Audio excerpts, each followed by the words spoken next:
Welcome back, everyone. I hope everyone had a good lunch. Let's let's get going with our afternoon agenda items. Our Northeast Fisheries Science Center. We're going to receive a presentation from the Science Center on federal surveys and an update on recent NTAP panel discussions related to the industry-based survey pilot project. Dr. Catherine Ford, whenever you're ready, Catherine. Thank you, Chairman Townsend. Can you confirm that you can hear me okay? You sound great. Great, thank you. And are my slides showing? It should say NEFSC Fishery Independent Surveys Update. Yeah. Excellent, thank you. Good afternoon, everybody. I'm happy to be here today to talk to you about our fishery independent surveys and give you an update on our 2024 year and what we have planned for 2025, as well as a couple of other related updates. I'd like to recognize my co-authors on this talk. Peter Chase is our Ecosystem Surveys Branch Chief. Peter's program is responsible for many of the surveys I'll be talking about today. Nathan Keith is the Northeast Fisheries Science Center's Fieldwork Coordinator, and Commander Chad Meckley is our liaison with the Office of Marine and Aviation Operations that run the White Ships and the National Marine Fisheries Service. As a quick reminder, the Northeast Fisheries Science Center runs multiple fishery independent surveys. We have 14 surveys across 4 of our 5 science divisions. And today I'll be talking a fair bit about our multi-species bottom trawl survey, but I'll give updates on several of these surveys as to what their 2024 and 2025 survey years are looking like. We also do quite a few different pilot studies related to our fishery independent survey enterprise, including things like eDNA studies, active acoustics, and hook and line studies. So first I'll go through our updates from 2024 and our plans for 2025. Then I'll talk about our contingency planning for Bigelow. This has been a project we have been undertaking since 2023. And this past November, we did a shakedown cruise on Pisces, which is Bigelow's sister ship, so I'll describe that. I'll give an update on the Northeast Trawl Advisory Panel's industry-based trawl survey and cover quickly just a couple of other survey-related issues that I'll explain when I get to those. So I'll apologize ahead of time. I have a couple of extremely dense slides here. A lot of this is contextual information that instead of just reading it off of a piece of paper, I thought it would be helpful to follow along on a slide, but I do apologize. I know some of it will be hard to read. So apologies for that. And hopefully it's easy enough to listen along if you can't read the slides very well.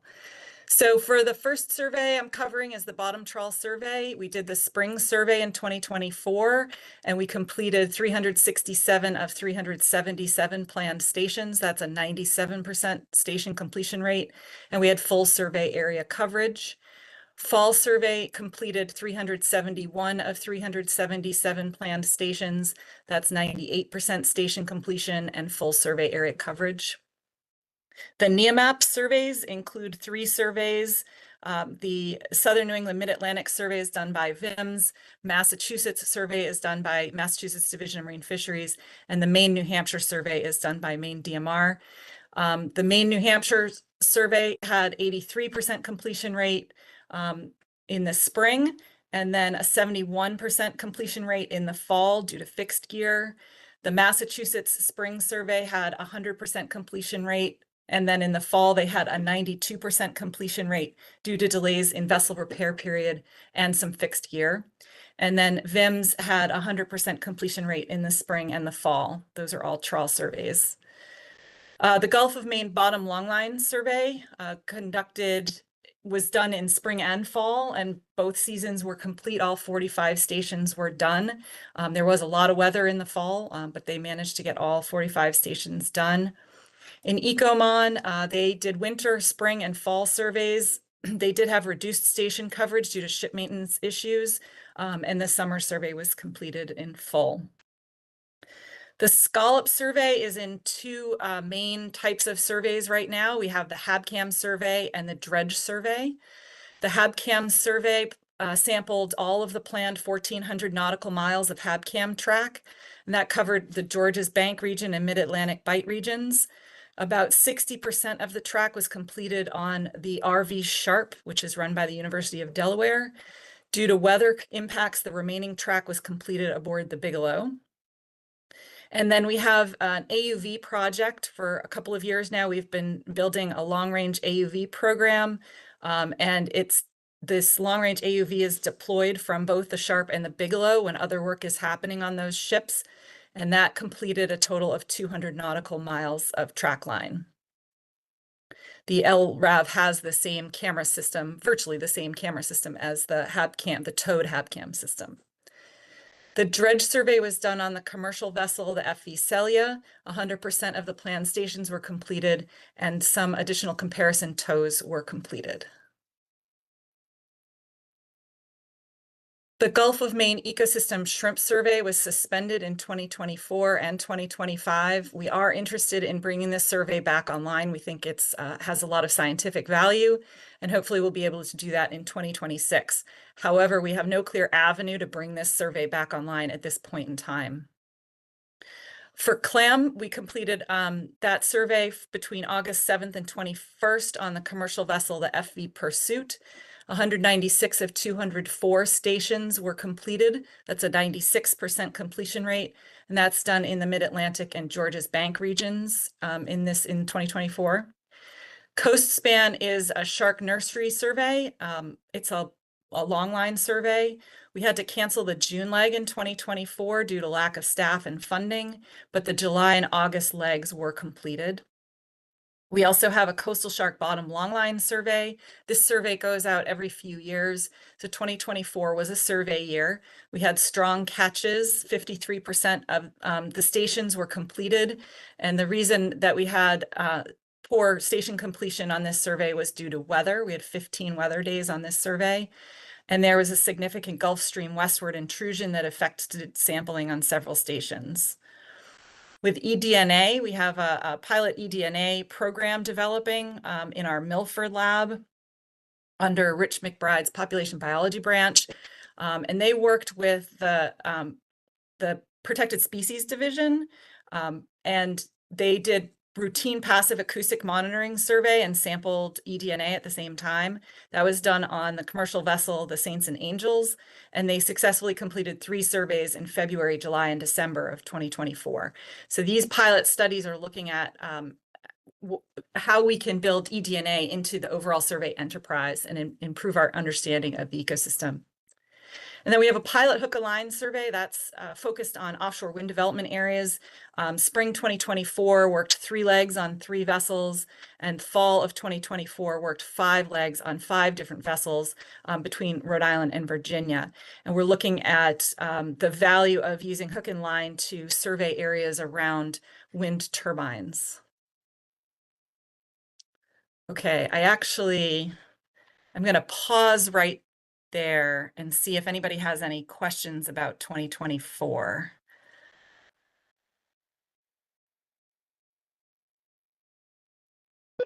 Oh, there we go. Jeff Palin. Thanks, Mr. Chairman, and thanks, Catherine. Can you tell me what the AUV surveys are focused on? It's the first I've heard of those. Thank you. Sure. The long range AUV is a survey that we're looking at how we can automate the HabCam survey. So the HabCam runs on a towed vehicle, and the towed vehicle has some advantages, but if we can combine that with an autonomous vehicle that's operating at the same time, then we can double our survey coverage.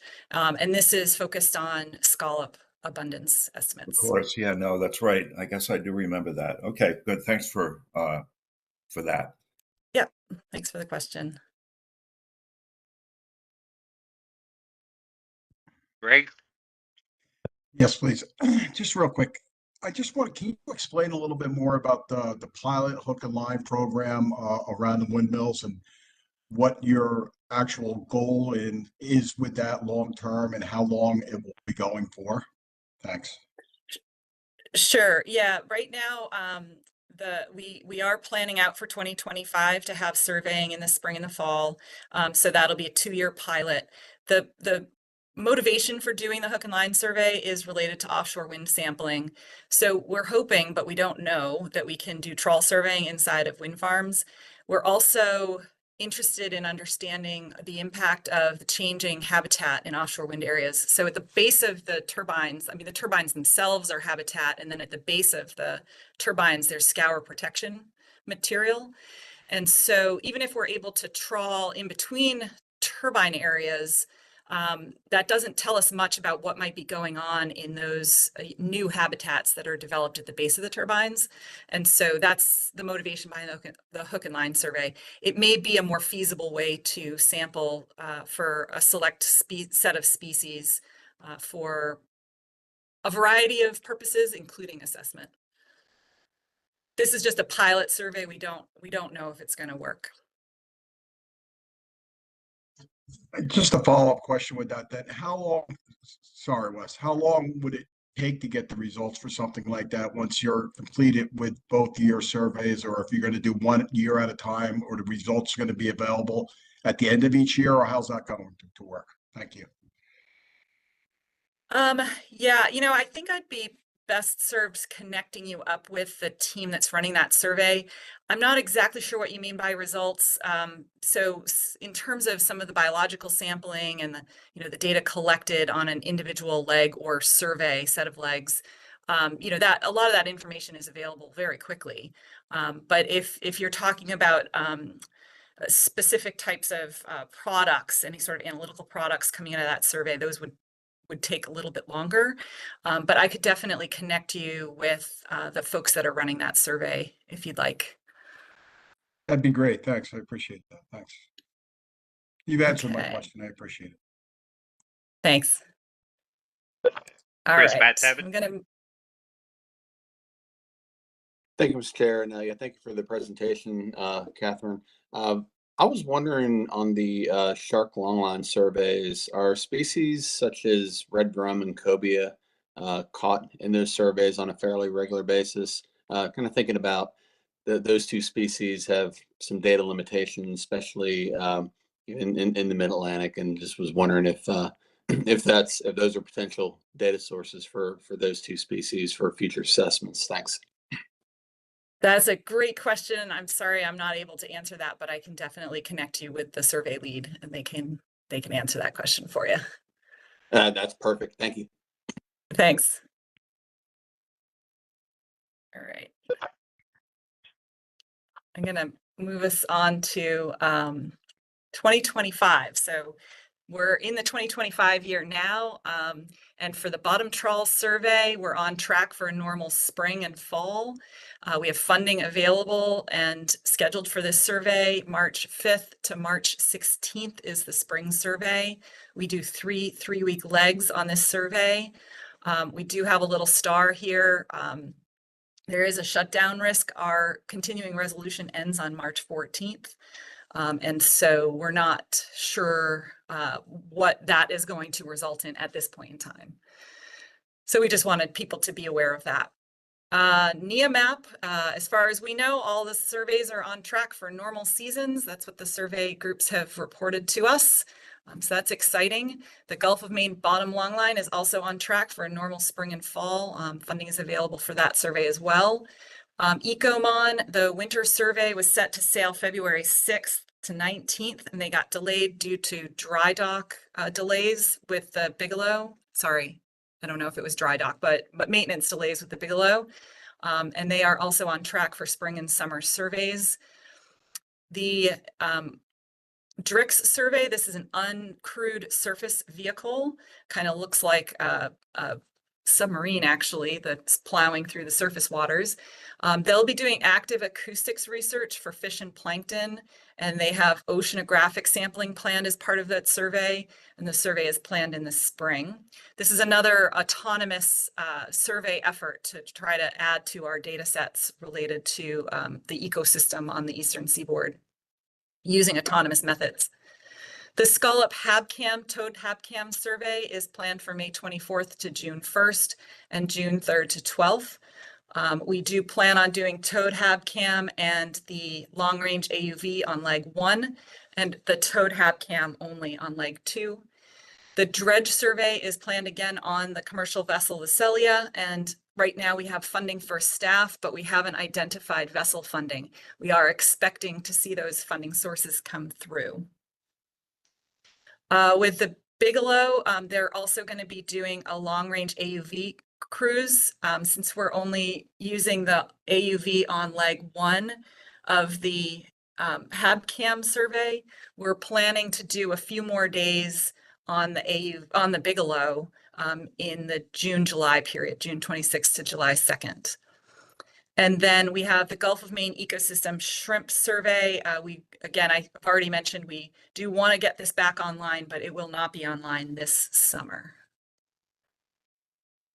Little redundancy there. I already covered shrimp. Clam is in August. Right now we're renewing the vessel contract. We're in the process of that right now, so we don't know for sure what vessel it will be on, but we do contract with a commercial vessel for this survey. We do have funding for staff available, but as with the Scallop survey, we don't have vessel funding identified right now, but we are expecting it. As with 2024, Coast Span had to drop a leg. It dropped their June leg, and they'll be sampling in July and August. And then the Coastal Shark Bottom Longline survey only happens every 2 to 3 years, so it's not going to be sampling this spring. The eDNA team is going to be out sampling in southern New England every 5 months, and then they'll be doing a calibration exercise with the bottom trawl survey. So they're going out and seeing if they can use the instrumentation that they've used on other vessels in conjunction with our bottom trawl survey efforts. So when we're out on the bottom trawl survey, the ship is pretty busy and a lot of space on the ship is used. And so this is experimenting with whether or not we can work an eDNA workflow into that whole survey enterprise. They'll be sampling Ecomon fixed transect stations, but that's postponed due to limited funds. They also are working on some sample backlogs. And then the pilot hook and line, they have 25 sea days planned aboard the FV Francis, FV TNT, FV Salted, the Fishbound, and the Rudy Mariner. That's planned for April to June of 2025 and is on track to go off without a hitch, I hope. And then we're also working on adapting the survey protocols this year using our lessons learned from the 2024 year of that survey. So developing these types of surveys takes a couple of years to really work through the protocols and make sure we can be consistent. All right, sorry, I'm getting ahead of myself. I was going to pause here for questions about our 2025 year and then get into our Bigelow contingency planning.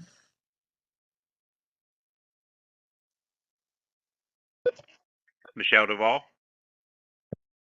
Thank you, Mr. Chair, and thanks, Catherine. I was curious on the DRIC survey, what kind of acoustic instruments are being used on that uncrewed vessel? I would like to confirm with the, I'll connect you with the person running that survey, but they're multi-beam acoustic, active acoustic systems, very similar to what we use on the Bigelow, for example, when we're doing our fish sampling. Thank you.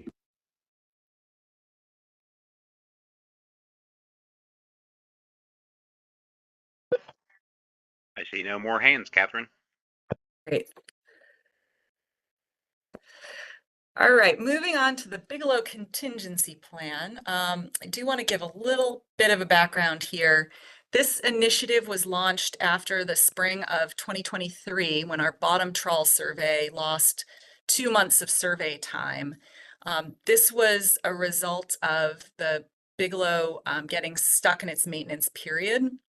And the backup plan that was expected was the Pisces. The Pisces is the sister ship to the Bigelow. They're the same in many, many ways. The that vessel wasn't available. So we really wanted to understand how to make sure we had it available, as well as explore other contingency options. And this timing was actually pretty coincidental with information that we were getting around being able to sample in offshore wind energy areas. So it was becoming very clear that the Bigelow and the Pisces were going to be unable to sample our normal trawl survey samples in the wind energy areas. So that led us to defining sort of 3 major contingency needs that we wanted to plan around and look for the best option.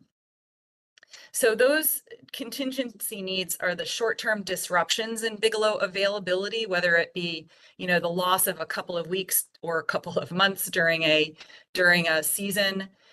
We also have a midlife repair period coming up. This is a required repair period for the large ships.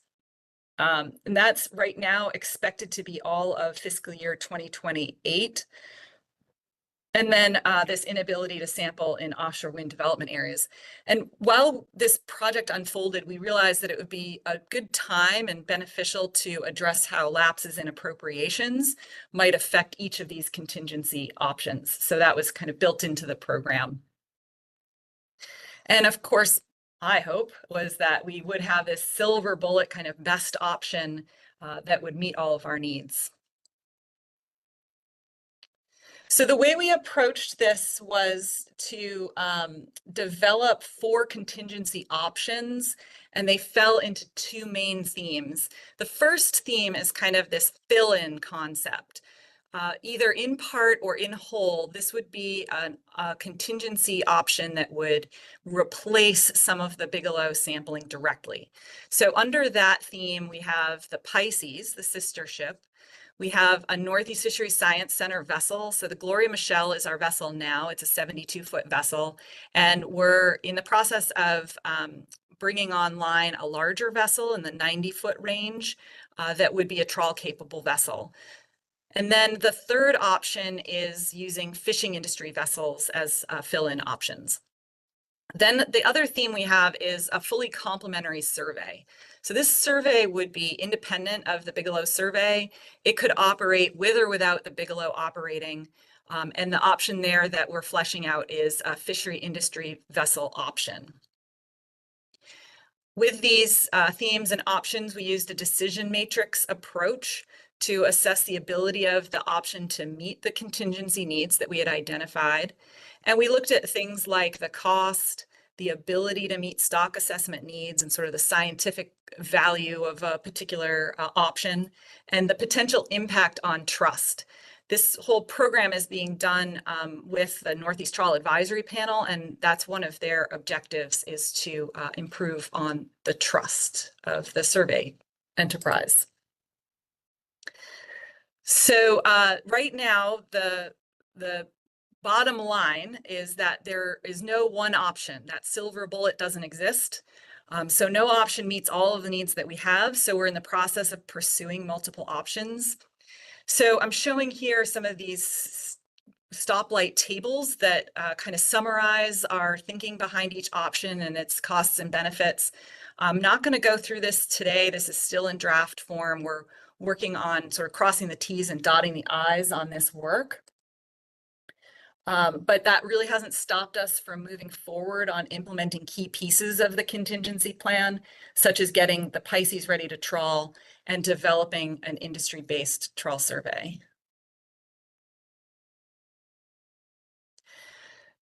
So with the bigger planning document, the plan is drafted and it's in review at the Northeast Fisheries Science Center. I think we're in our 3rd or 4th round of review of the document. And then it's going to go to the Northeast Trawl Advisory Panel for review. NTAP has reviewed a draft of this plan already. And so we're on our second major draft of the plan. And then we're starting to implement actions as soon as we can. We didn't want the paperwork to slow down implementing the really obvious actions that we need to take. So that brings me to a really great project that we worked with OMAO on this fall. Really it's been almost a year now that we've been working with OMAO with an internal working group. So OMAO is the line agency that operates the Bigelow and the Pisces. And we meet with them monthly or more often as needed to make sure that the Pisces is ready for trawling and is ready to be a backup option for the Bigelow. So there are two phases here. We focused first on trawling capability as a short-term fill-in, like making sure that we know how to get things onto the boat and make sure that all the electronics on the boats are working and compatible. This is very similar to what we did in 2017. Bigelow had an engine problem and Pisces came in to fill in. And then there's a larger wet lab overhaul process that is necessary for full or multi-season fill-in needs. So we did the shakedown cruise. The first shakedown cruise was back in November, right after the fall survey on the Bigelow. And there were no red flags. Things went pretty well. There's some work that's been identified specifically around operations. We are moving forward on designing and building the conveyor belt system. That's one of the major differences between the Pisces and the Bigelow, is that the Bigelow has a very efficient conveyor belt system, which makes it much more likely that we won't have any delays between sampling stations. So it really improves our sample processing time in the lab. And so they're moving forward with installing that on the Pisces. And we're expecting that in November of 2025. And we're putting the jets on that because Pisces is now expected to be needed in the spring of 2026. And that's because the Bigelow is going into a dry dock period next winter. And so we let the councils know in January 8th. That's about when we learned from OMAO that they want to take this planning step.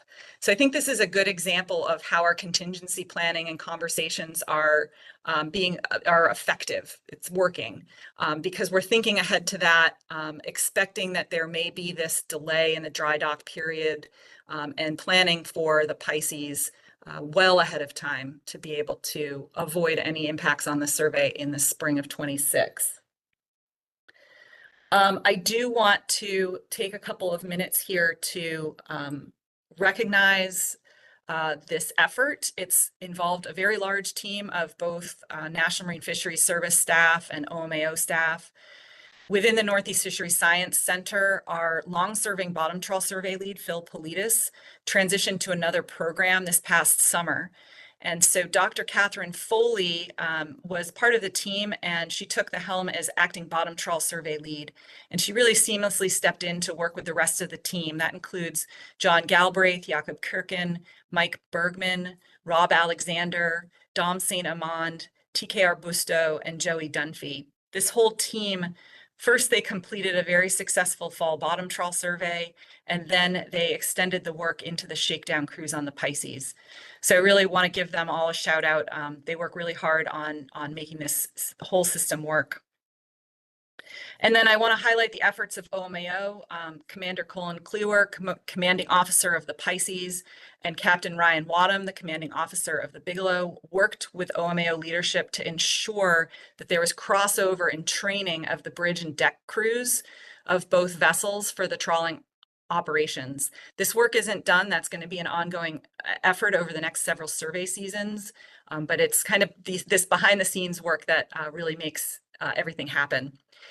The Marine Operations Center Atlantic, this is what we call MAFMC, is led by Commanding Officer Captain Matthew Duskowski. It's in Newport, Rhode Island. And he's been a staunch supporter of all of this work and has helped make it happen. And then we've also been working with other OMAO folks on the front lines. We have Nathan Jones, who's the Fisheries Survey Vessel Product Line Manager in the OMAO Marine Engineering Branch. Stephen Spindler is the port engineer for the Pisces, and they've really been outstanding in their efforts to plan all of this work, implement trawling operations, get the right people onto the boat to measure things and build things, and construct that new wet lab. And then, of course, the officers and crew of both ships should definitely deserve shout outs as well. So this has been a really exciting advancement in the survey program. Okay, moving on to the industry-based trawl survey. So in addition to the Pisces work, we're focusing on building out a complementary survey.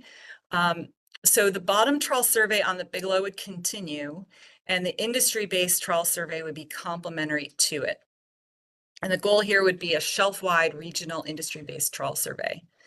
The Northeast Trawl Advisory Panel Working Group has been very busy at work with this. They've met 5 times since August. We set up meetings every 3 weeks to keep this process moving forward.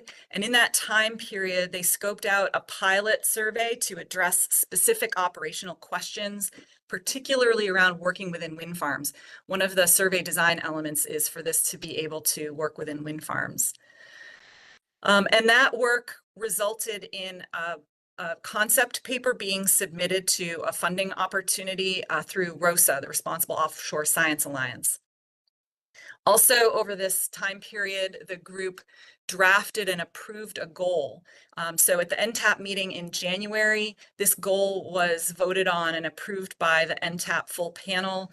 So the goal of this survey is to reduce uncertainty and increase accuracy in resource assessments with a collaborative fishing industry-based regional trawl survey. So one of the real challenges here is that this is a relatively large group of folks. There is a lot of history here and a lot of interest in doing everything. Like, we're really hoping to accomplish lots and lots of things with this survey. So we really needed to start boiling down survey goals, making sure it was clear, and then encompassing these different design elements that folks want to see in this survey. So at first we had 3 goals, and we were wordsmithing those goals and just getting stuck in a loop with the wordsmithing. So we simplified the goal to this one goal, and then we have a long list of design requirements that we can continue to edit and massage and add to as we need to. Here's one of those really wordy slides, but I know a lot of people are interested in this, so I'm going to go through and read the words on this slide. So I thank you for your patience with me on this. So these are the design requirements that NTAP has defined for this survey. First, use a collaborative partnership approach with the fishing industry and the Northeast Fisheries Science Center. Utilize the capabilities of the industry. They offer capable fishing operations, capable vessels, and they're really good at ground truthing any design or operations assumptions. So if a survey design is asking for 300 stations a day, the survey experts and the fishing experts can come right to the table and say that is not going to be possible. Improve confidence within the fishing industry that the survey results are an accurate representation of what the survey is measuring. Build trust by developing and implementing the survey with a co-creation approach or a cooperative research approach, and make decision-making transparent. Adapt to capabilities of the fleet while maximizing data quality. So we're going to make adjustments to the extent of biological and oceanographic sampling as needed. We want to consider equipment limitations with respect to doors, restrictor ropes, acoustic instrumentation, and auto trawls, and take those into account as we build out this survey and the vessel specs for the survey. The data generated has to be useful for multiple stock assessments. At a minimum, these data include indices of abundance and biomass, and biological data. The survey is complementary to the bottom trawl survey and will have an appropriate amount of methodological and spatial overlap with the bottom trawl survey, so that over time, the catchability between the 2 surveys can be understood, and to provide for the possibility of integrating data streams where that is beneficial to stock and ecosystem assessments. Make it a shelf-wide independent time series. We're not just sampling in areas that the bottom trawl survey doesn't sample now. It needs to be able to sample in wind energy areas. That's a key known adverse impact to the existing survey enterprise, but it will also sample outside of wind energy areas. And this is being done for multiple reasons. First, to avoid bias, just sampling in wind farms. And two, the objective here is for that shelf-wide survey. It needs to be scalable in case we don't get full funding for the full shelf-wide survey. We need to maintain enough linkage to the bottom trawl survey that if we lose the Bigelow in the future, and we're thinking about decades from now, this time series can help with any time series gap. This is not a one-off survey or research project. It's not focused on a specific species like cod or species group like flatfish or a specific region like George's Bank. It's a multi-species survey that can cover most, if not all, of the existing bottom trawl survey area. We do have some questions about the specific depth limit that has been identified as a key challenge, a key difference, I should say, between the fishing vessels in this region and the capabilities of the Bigelow.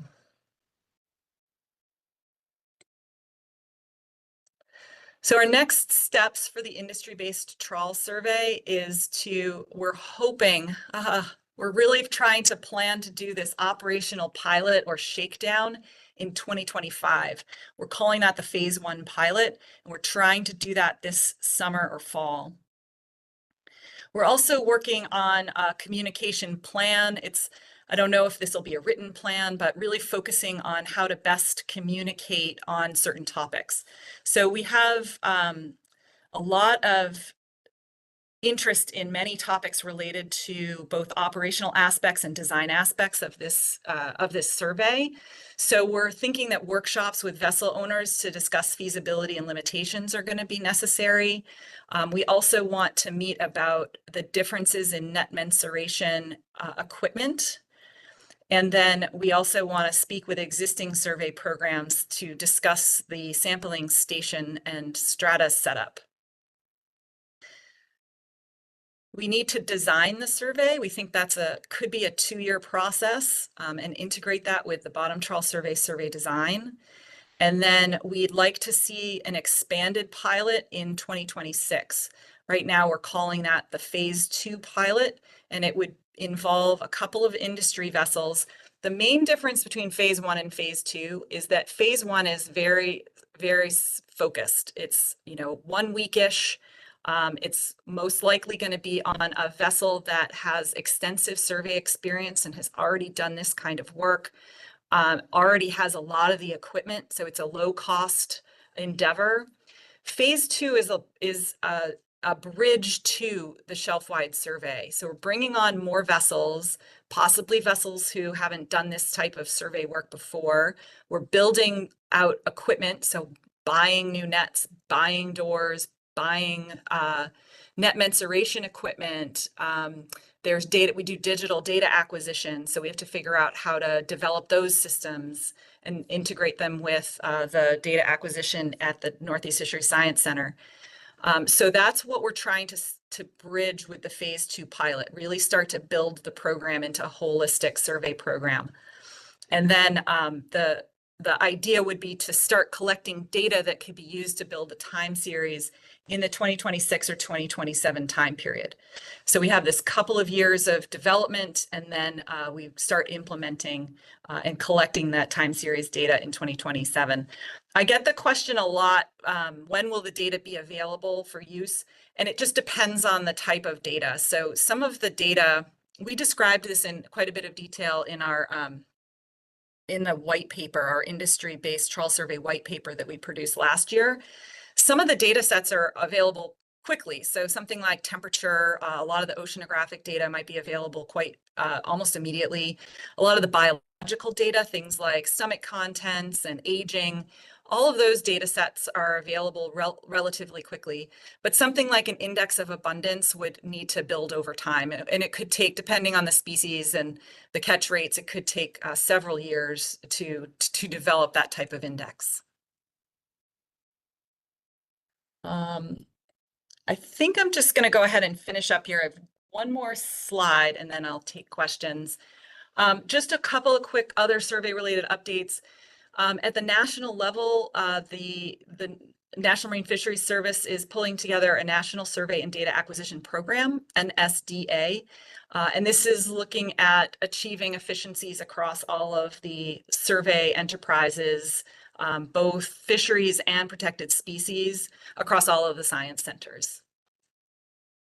So that's been an interesting project that several of us are involved with here at the Science Center.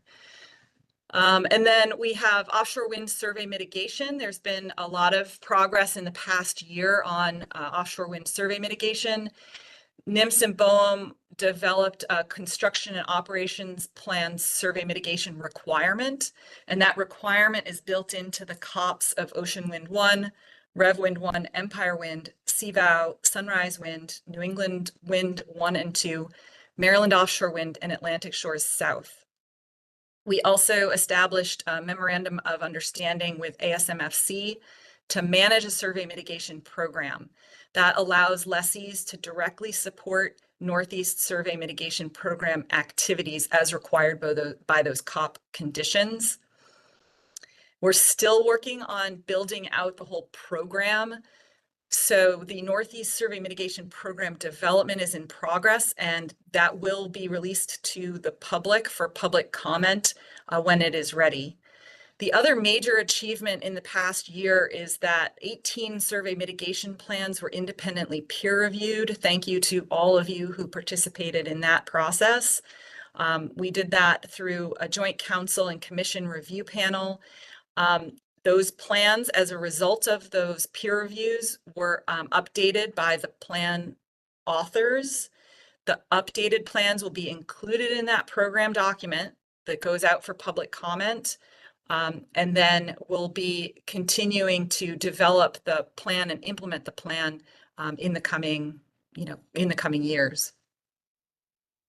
So I know I've covered a lot of ground here, and I'm very happy to take any questions that anybody might have.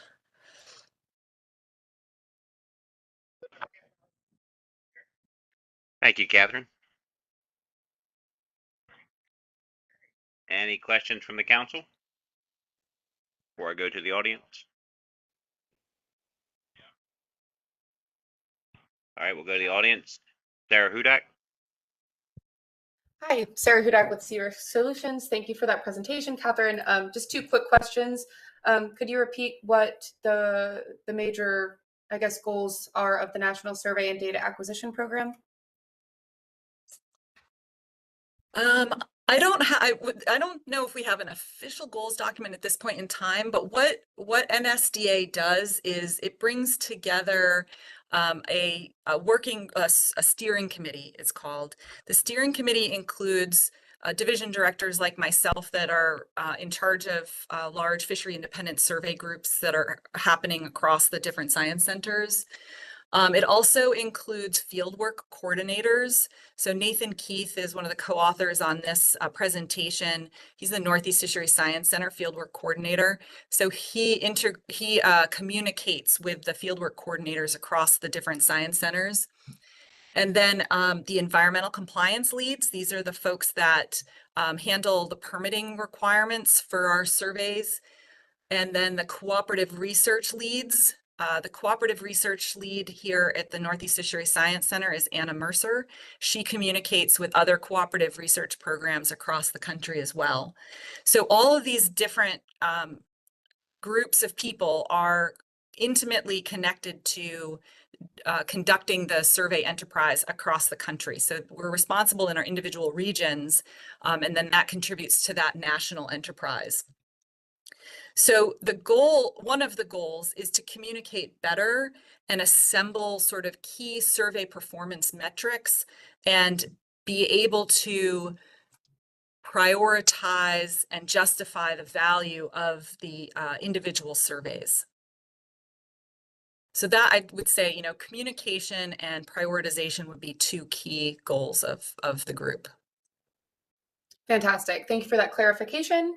And then my other quick question for the NIMS BOEM development of the COP survey mitigation requirement, is the goal also to have that requirement in place for future COPs? Thank you. Yeah, to the extent that an individual offshore wind development is going to impact surveys and require survey mitigation activities, then yes.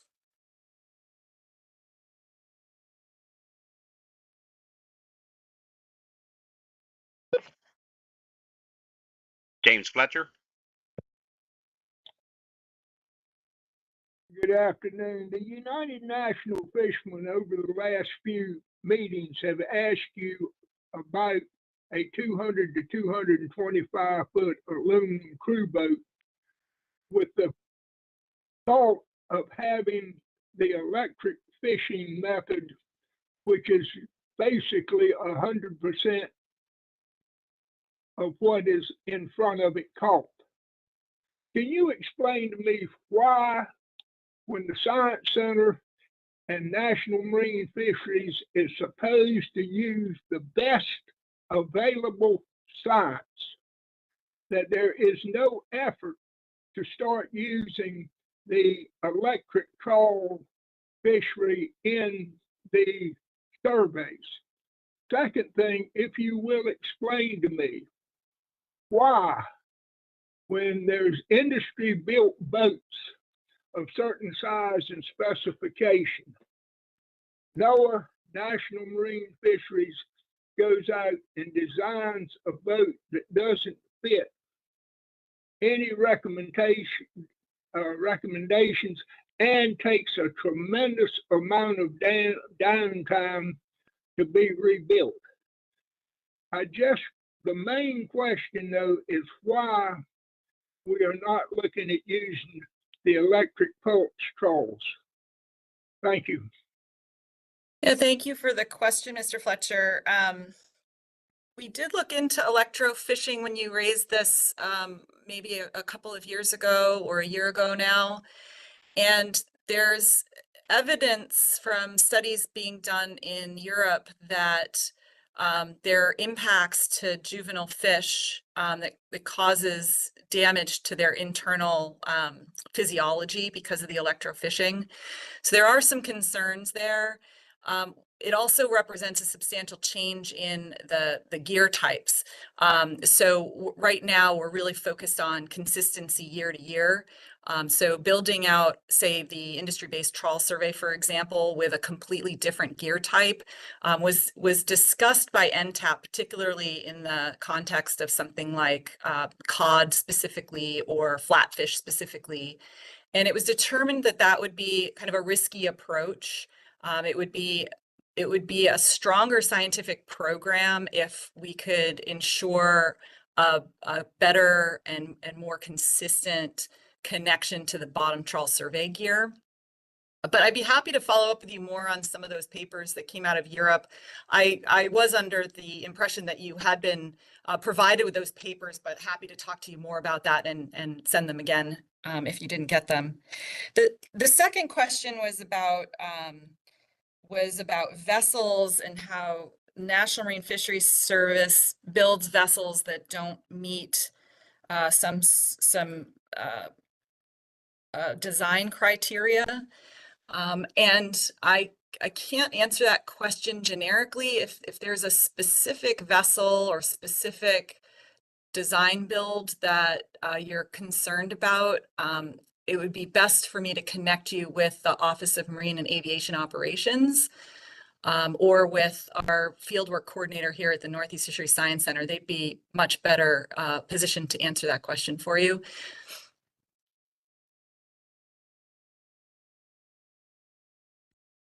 Follow up, James? Follow up, please. With the electric trawl, you kill everything in front of it. But you harvest everything that is there. So to say that the electric may affect the fish does not really make a lot of difference. And there is very little research to back up what is an assumption. When the research has been done and pinned down, from what I can find, and I'm not an expert by a long shot, and I don't have time, but it is mainly a thought process from the quote unquote scientists in Europe, and it is not fact in the actual results and tests. But all we're after is what is out there. And the electric trawl holds it. And if we're going to get the best available science, and I question that, why would it matter if you kill the fish? Because if you harvest them, bring them up and count them, they're dead anyhow. So my question to you specifically on this issue is why would affect how the fish dies due to electricity? Thank you. I'm not in a position to give you a thorough answer on that, Mr. Fletcher, but I'd be happy to follow up with people who are.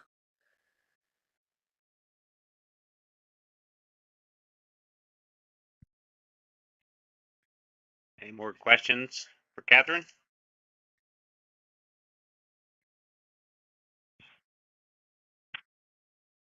Catherine, I do not see any more hands up. Do you have anything else for us?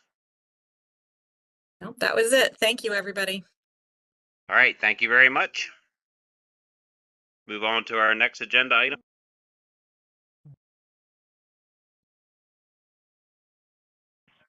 Let's go with our fishing gear effects on marine habitat, a national.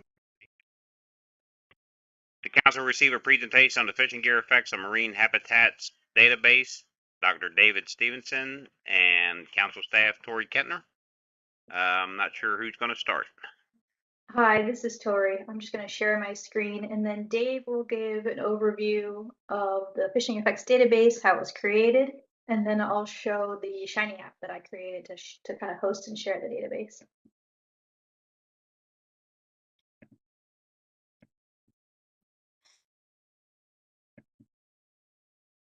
Okay. Okay, can you all hear me?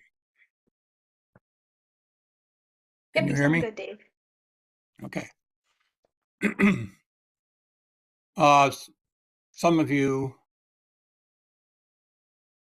may know me. I used to work for Garfo in Gloucester, Mass, in the Habitat Conservation Division, and one of my I retired in 2022 in the fall, and one of my duties when I was working for NOAA was to work very closely with both the Mid-Atlantic and New England councils on anything related to essential fish habitat, and to review draft management plans produced by either of the councils that would get sent to the regional office for review. And what we would do in the habitat division, primarily me, would be to review these documents to make sure that they complied with the EFH provisions of the Magnuson Act. That is to minimize the adverse impacts to marine habitats to the extent practicable. So any management measure that was being proposed where there was an analysis of the effects of different types of fishing gear on different types of marine habitats would come to us for review after they've been written up by council staff. So the importance of the kind of information that we've captured in this database, that's one of the main reasons from the NOAA fisheries point of view why it's so important. The other thing that applies is the EFH reviews that are supposed to be done every 5 years. The two councils right now on the East Coast are involved in that process. And when a EFH review is done, it's not just where the essential habitats for different species exist and what they consist of. It's also requires an update and review to any fishing effect analysis that was done previously in a management plan. And so it involves going out and looking for any new research publications and assessing them and synthesizing the information in them. So this database that we have created meets those needs from the agency point of view and the council point of view. It also would have, I think, a lot of benefits to the research community at large when they want to determine what is already known about the effects of different gears in different habitats. So I was hired for it was about 18 months or so as a contractor. And this project was originally funded by the NOAA Office of Habitat Conservation. So we worked closely with Ian Lundgren, and the we being the steering committee, actually it's called the Project Oversight Team, which was Jessica Coakley, Michelle Bachman, Ian. Tori was also involved in that because she was an essential part of this project. We had somebody else that had to drop off because they had a change in position. But what I have developed is what it is basically is a huge spreadsheet with 300 entries where each record is an individual research publication. And Tori has taken that information and loaded it in, imported it into a Shiny app application that she will tell you about when I'm done talking here, which makes the process of searching for relevant publications much easier than it's been before. It's all right there in front of you. You can apply different filters for depth or gear type or substrate type and come up with short lists, subsets of the 300 publications that you, if you are in the position of doing these reviews, you would have to then read or at least skim through in order to figure out if they apply to your particular situation. Let's do the next slide.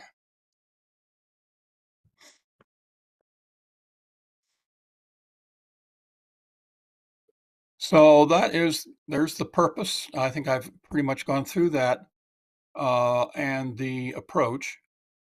In developing, one of the major things we had to do in developing the database was get input from regional NOAA staff and Fishery Management Council staff, because this is a build out of an earlier database that was specific just to the Northeast region.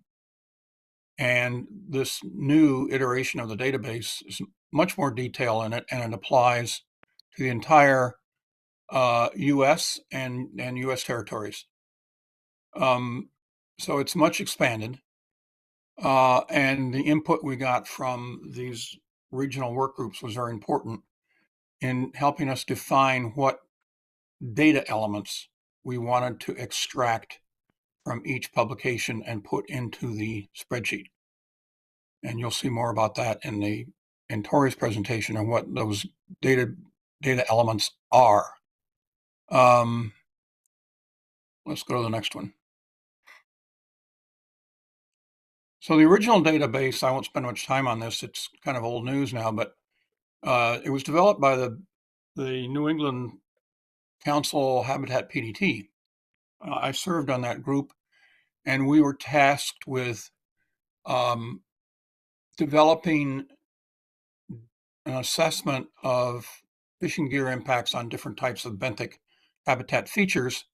That the information on that was used in a model that the New England Council used to identify closed areas or candidate closed areas to consider for habitat conservation purposes, EFH conservation. And I think we had I think the model was limited to something like, I think it was 97 publications, which is a good slug of publications. But it was limited, of course, to publications through about 2018.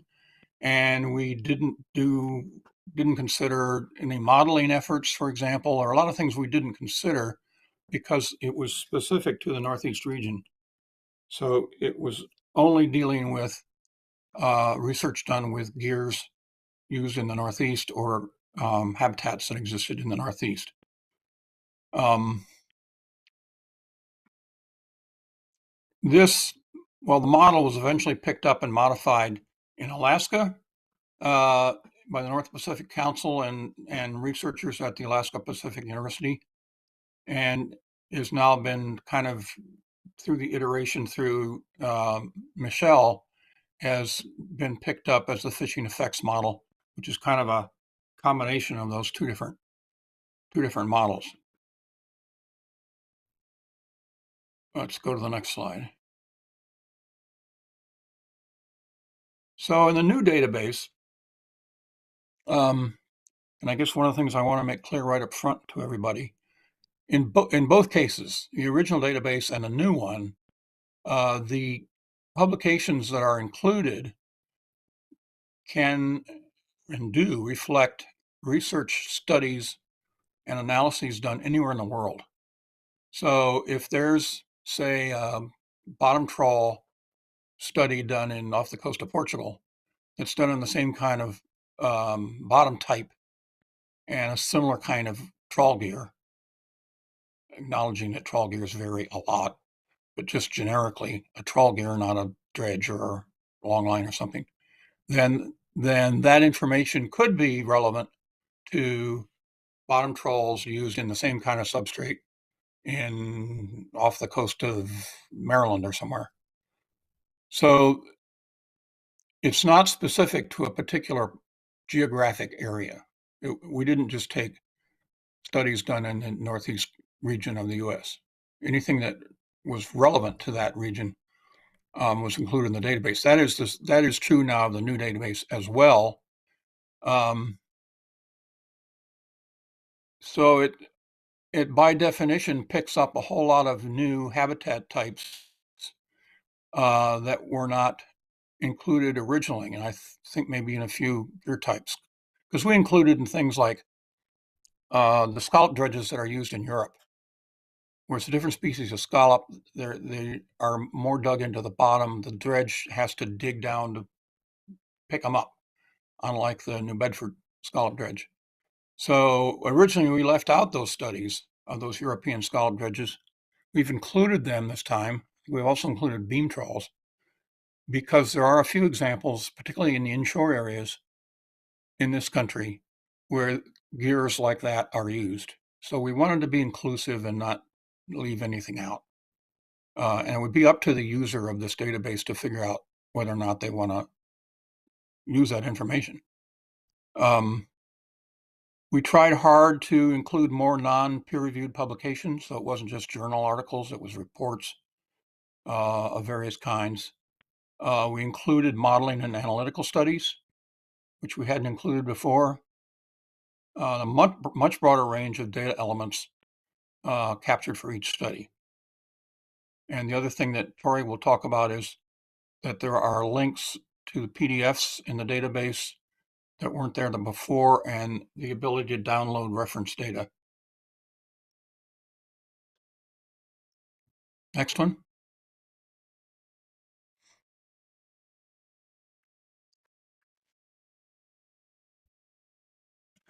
Need a drink of water.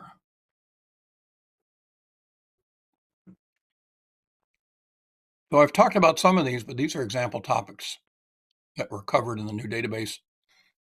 I've mentioned a wider assortment of trawl types, of gear types, which includes things like rockweed harvesting in the inshore area. The original database was only for federal waters, fisheries and habitats in federal waters, because EFH, as you know, extends all the way to the shoreline. We needed to include inshore fisheries and habitats in this database. So any information on the harvesting effects on intertidal, subtidal rockweed, for example, were included. We've also included derelict fishing gear, like lobster traps that are abandoned on the bottom or lost on the bottom, and could continue to have an effect on bottom habitats. We did not include ghost fishing, which would be any catch of fish or other organisms that entered the traps after they're lost on the bottom, because that's more of an ecosystem level effect. We didn't want to get into ecosystem level effects in this exercise. We wanted to limit it strictly to the direct habitat impacts of fishing gear. We've included biogeochemical effects. You can imagine trawling or hydraulic dredging effects they would have on bottom substrates and the The nutrients, for example, that are produced by bacteria that would get would get into the water column to a greater extent if it's disturbed. Deep sea corals was a big one that's added. That includes deep sea fisheries that might take place in locations where there are deep sea corals or other organisms that could be affected. Seagrass, intertidal macroalgae habitats. We've added gear technology studies, particularly those that aim to mitigate the effects of bottom fishing. And even global-wide research on things like carbon storage and marine sediments. Next. So this is the R-Shiny application that Tori will talk about. What's next?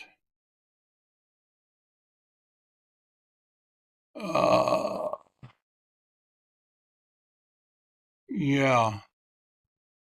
Is anything here I haven't already mentioned? The number of data elements is, I mean, this is a big deal. I remember spending for each publication easily an hour or hour and a half extracting the information and getting into the database. There are 18 different data elements and there are 57 fields because some of the data elements, like substrate type, would have mud, muddy sand, cobble, boulder. So a whole bunch of different types of substrate that could have been assessed in any particular study. So that it's one data element, substrate, but it has more than one field in the spreadsheet because of the different substrate types. And the other thing, if I didn't say this, it's very important, there's no attempt to capture any results in the database except for the abstract. We've copied the abstract and keywords into the database, but we didn't want to get into any judgment calls or summarizing the results of any one study. That's for the user to use. So the focus is on methods, how the fieldwork was done, where it was done, the substrate types, the gear types, whether or not the study addresses the recovery of disturbed habitats, whether or not there's natural energy information in the publication, things like that. There is a short summary of the methods and approach that would get into details like if there's experimental fishing, how many tows are made, over what period of time, what kind of gear was used with specific information, as long as it was included in the publication. Okay, I think that's about it, isn't it, Tori?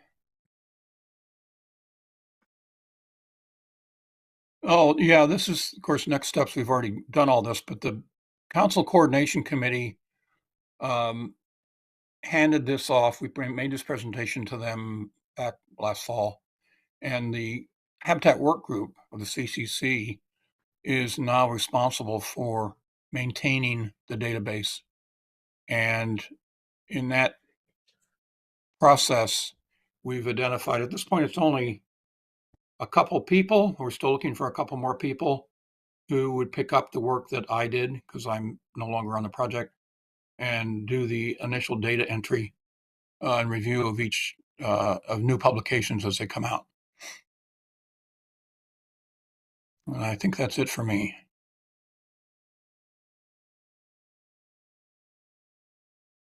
Thanks, Dave. Yeah. Yeah.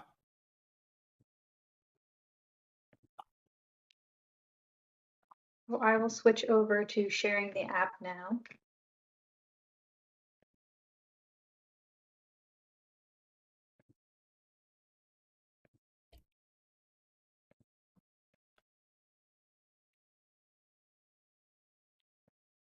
Okay, cool. So Dave really did an amazing job compiling this database. So as he said, there's 300 records in it. And what you're looking at here is where this will live. So this is kind of the user-facing version of this. So you see the table there shows the title, the year, the author of all of the 300 records. You can page through this, but we also, as Dave said, we wanted to create a more like user-friendly way to work through this.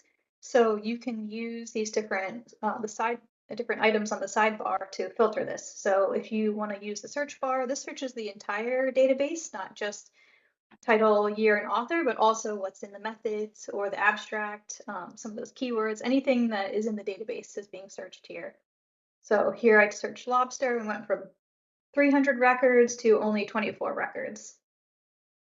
And then if you're interested in maybe filtering further from there, or if you don't have a key term that you're looking for yet, you can look through some of these filters. So I'll just go through these really quickly. Publication type, so is it a journal article? Is it from a book? Type of review, is it peer-reviewed or not? Study type, so is it comparative or experimental, analytical, workshop, that kind of thing. Large marine ecosystem, so where on Earth did this research paper take place? So since I'm still on lobster here, you can see that I have 5 from the Northeast, 2 from the North Sea, 6 from the Caribbean Sea. And so if you wanted to further filter this down, you can kind of hone in on your geographical region. The depth ranges mentioned in the paper, different substrate type, different gear types, biotic type, some common species, epifauna and flora. If the paper discusses recovery at all, if it discusses water column, or any biogeochemistry. So what you'll see as you filter this, so if we wanted to look at the Northeast region for lobster, for example, it gets filtered down even further. And so these numbers actually correspond to the number still in the database.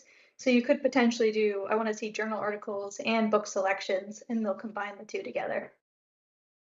If you find that you have too many in here, you can always go back to clear filters and start fresh, back with your 300 results. And something else to point out is each paper has a study ID number, and so those are referenced throughout this app. So if you see a reference to a paper and you want to look up just that paper, you can type it in here and find just that individual paper. This is also a good spot to show the export. So you can export this as a file that you can upload into EndNote or Zotero, or you can export it as a CSV. And that just gives you, the CSV gives you the title, the citation, the author, and then the EndNote gives you all the other information in that EndNote format.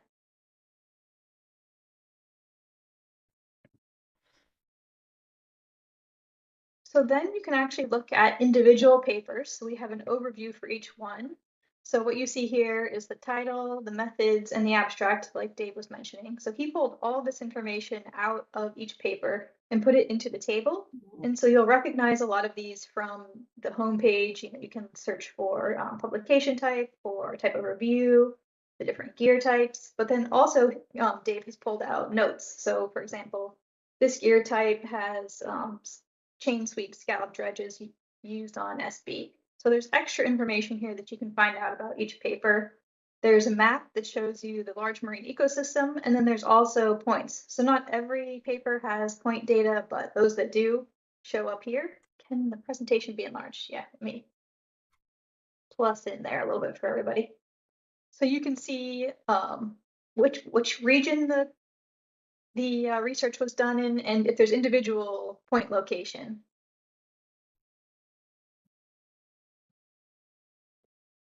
Okay, so then citation. So once you are pretty sure you want to use this paper, you can come down here. There's a citation there. There's a link to the actual paper itself. And then if the paper is behind a paywall, that information is there as well.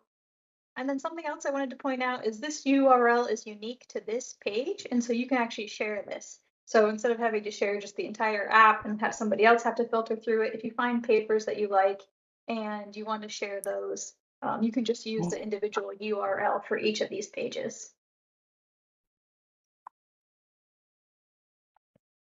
So the About page, I think Dave covered all of this already, but it just gives a little bit of overview and background on the work that we did. My information is down here. If there's any questions or comments, you can send me an email. For fishing gear, so this page Links to several resources that Dave used to better understand the different types of fishing gear. So which one, this was crucial for this project for his understanding. So some of the descriptions are regional specific, others are more general, or cover a range of different gear types. So all of those references are available here, so you can read more about kind of how we defined these different gear types. There's also a map. So because a lot of these papers have coordinate information, we created a map so that you can kind of search more regionally. So we'll just zoom in here into our region, and the different colors of the gear type tell you the different colors correspond to the gear type. When you click on one of the points, you get the title there, which you can click on, and it takes you back to this paper, the individual paper page. One more part to point out is the submit a paper. So this, as Dave said, we are finding people who can continue this after he leaves. And so this is one way for us to continue building out this database. So people can submit this information, and then it goes into a Google spreadsheet that I'll be checking, and then we can pass this information on to the reviewers. And then they can kind of decide if these papers, if the submitted papers fit into kind of what this database is meant to be. So author, title, year, citation, and then contact information just for follow-ups. I think that's everything. Anything I missed, Dave? I think you covered it. Cool. Thank you. So we're happy to take any questions. All right, thank you, David and Tori. Any questions?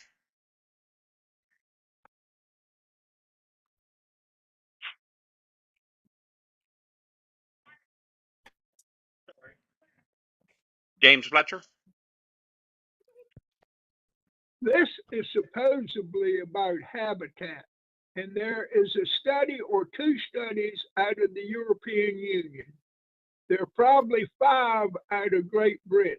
There's one that I know of out of New Zealand that says the major storm does more damage to the, or rearranges the habitat more than all of the fishing or commercial activity. There's also a number of studies showing that the microplastics and chemicals coming off the land and down the river, there's more damage to the habitat than fishing. So will someone explain to me why we are always saying habitat is affected by the fishing industry, and yet we are never saying anything about habitat being affected by nature in the form of major storms or by the microplastics and plastics that are coming off of the land? Why, if somebody would please explain to me, why is it always fishing gear?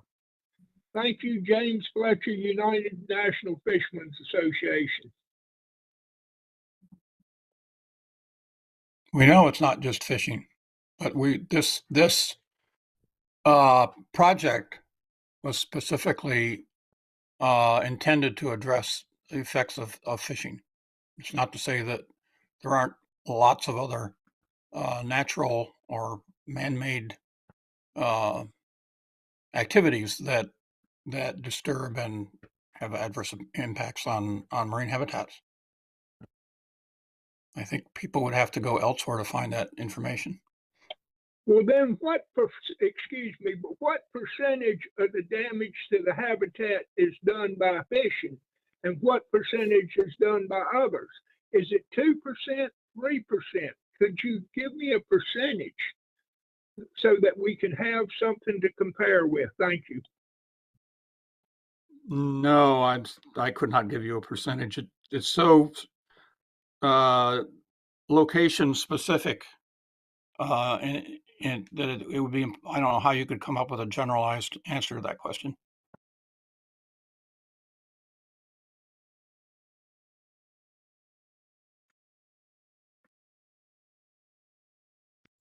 Joe Duvall?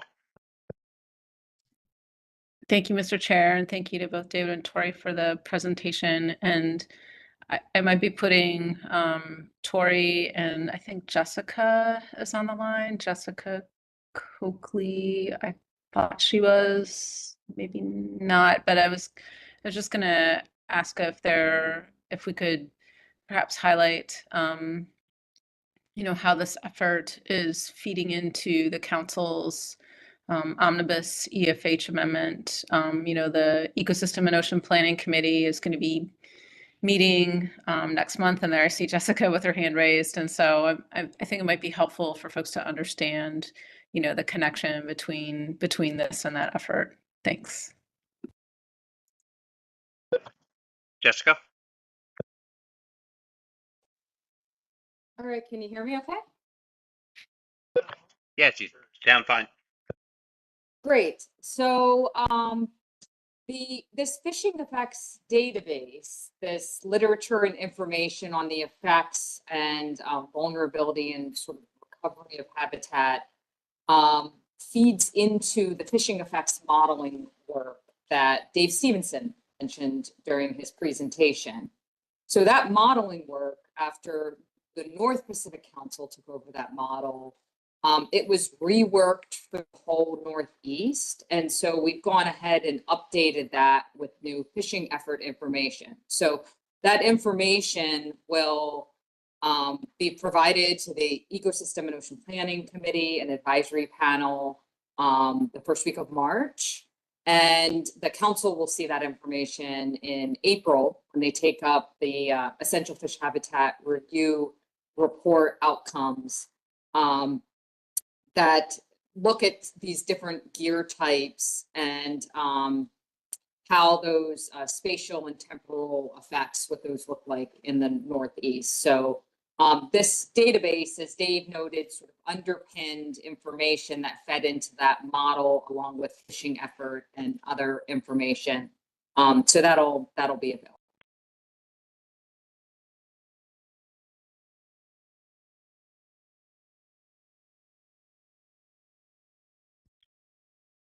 Thank you, Jessica. Any more questions? Comments?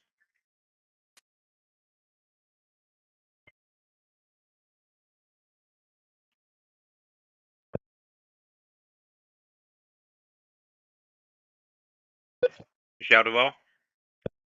Thank you, Mr. Chair. I just want to say that I know this was a tremendous effort and just really appreciate,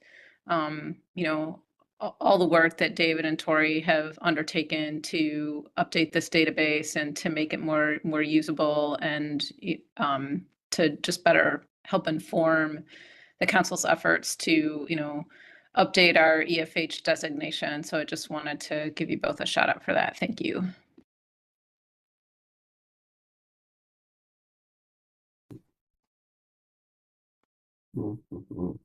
Thank you. It's always nice to get good feedback.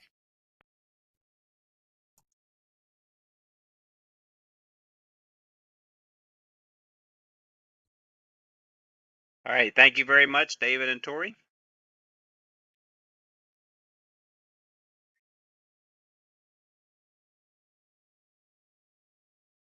And we are a little bit ahead of schedule. I'm not sure if Adam Subhase is on the computer now at the moment.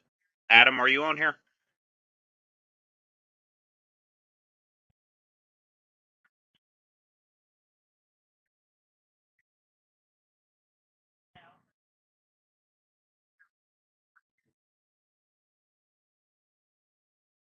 Since he's not on here, why don't we take a little bit of a break, I guess, since we're not sure what time he should be here at 3 o'clock, but let's plan on being back at 2:45, and so we'll take about a 20-minute break, and we'll be back at 2:45 for the Loch Ness project.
Hi, you want to test your audio?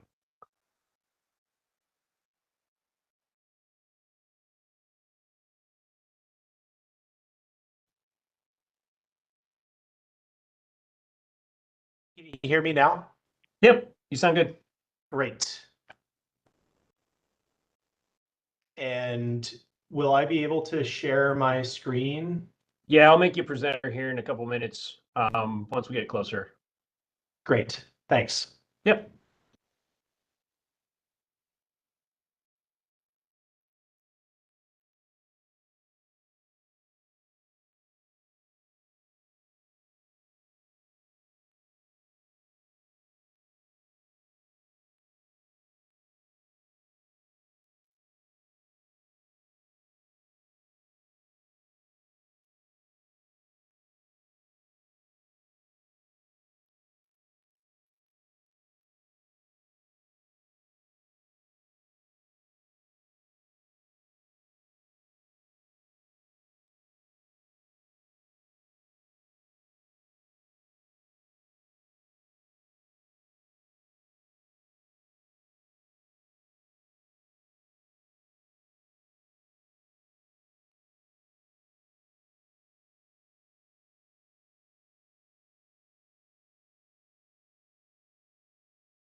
Welcome back, everyone. We now have Dr. Adam Savas from the Woods Hole Institution with us. The council will receive a presentation on the Loch Ness project focusing on marine carbon dioxide removal. Adam, whenever you're ready. Thanks so much. Can everyone hear me here? You sound great. Excellent. Okay, so what I'm going to do is share my screen, present here. Can you see that presentation? Is that coming through? All I see is like almost looks like a screensaver up there right now. Hold on.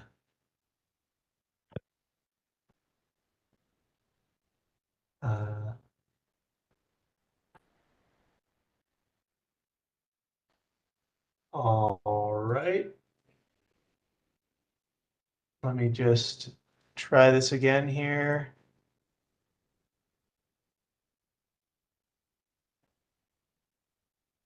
How about now?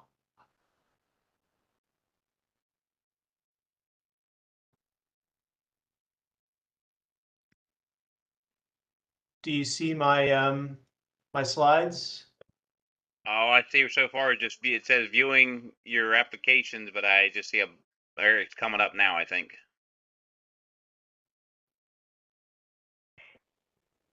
It may be I have a better ton- just to share your whole screen. I think the whatever this application is having an issue. So I would just do just a basic screen share. All right, let's try this one more time.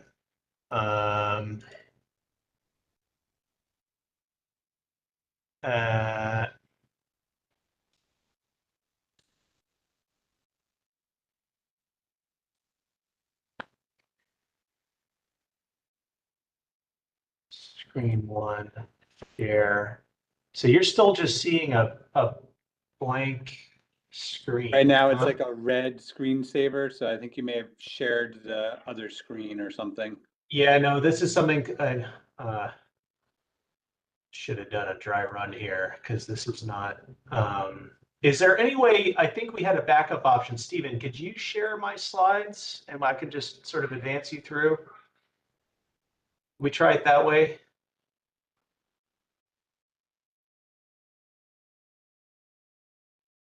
Yeah, give me a couple minutes here. I gotta reconfigure my my setup. I'll try to keep poking around in here. Sharing content. Stephen, if you want to put that presentation into the presentation folder, I can screen share it. If reconfiguring your thing is a pain.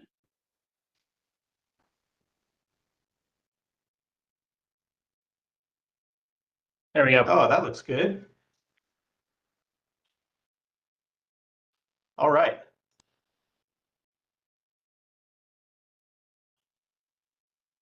Okay, and I can just tell you next slide to advance the slides. How about that? Yep, that works. Thank you, and apologies everyone for the technical difficulties here.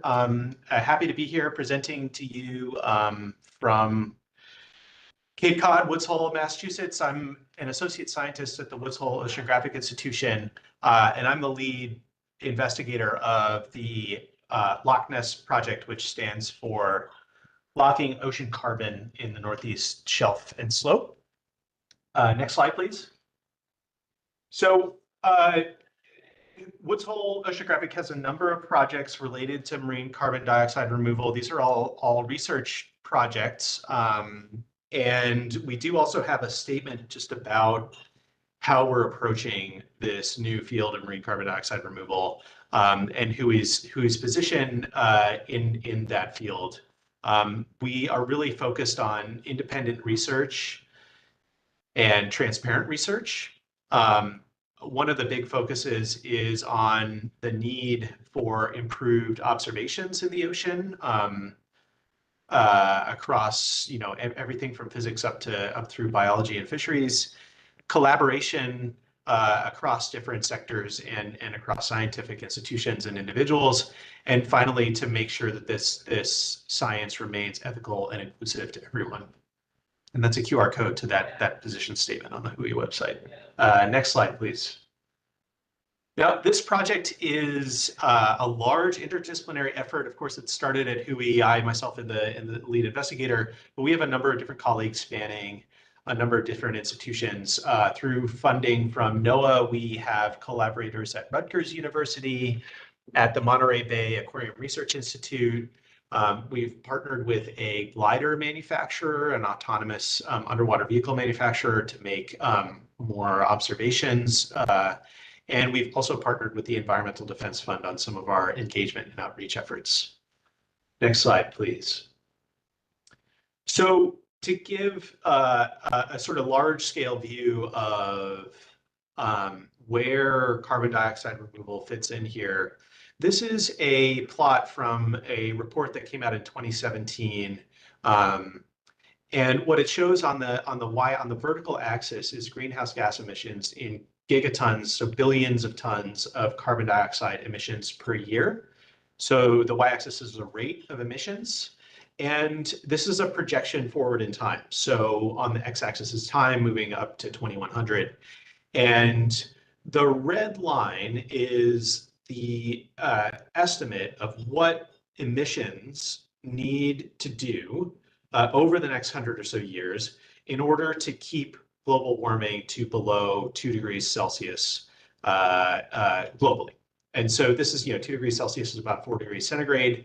And the yellow line is sort of just, letting sort of business as usual or continuing to emit as we have been. And just to kind of point out here, at 2020, this red line takes a sharp downturn. Of course, we're in 2025, and I don't think we've started to emit less CO2 than the year before, and so we're continuing on this upward trajectory. But what this plot does show is that the various ways by which these internationally recognized climate and warming targets could be reached. So in the green wedge, what is shown is sort of conventional or emissions reductions or transition away from fossil fuels. And that green wedge, you can see, takes up a majority of the area of this plot. But one of the things that you can notice is that it doesn't actually get you all the way to the red line. And this is known as the emissions gap. And the way that gap is made up is by the blue wedge underneath zero, this negative emissions down here. So this is what's known as carbon dioxide removal. And what you can see about this carbon dioxide removal wedge is that what's predicted to be needed by, say, 2050 is upwards of sort of 5 to 10 gigatons of carbon dioxide actively getting removed from the atmosphere every year in the next 20 to 30 years. So this is a brand new way to think about carbon, a brand new way to think about managing carbon, and obviously a really massive, potentially, infrastructure and a new industry that is starting to get spun up.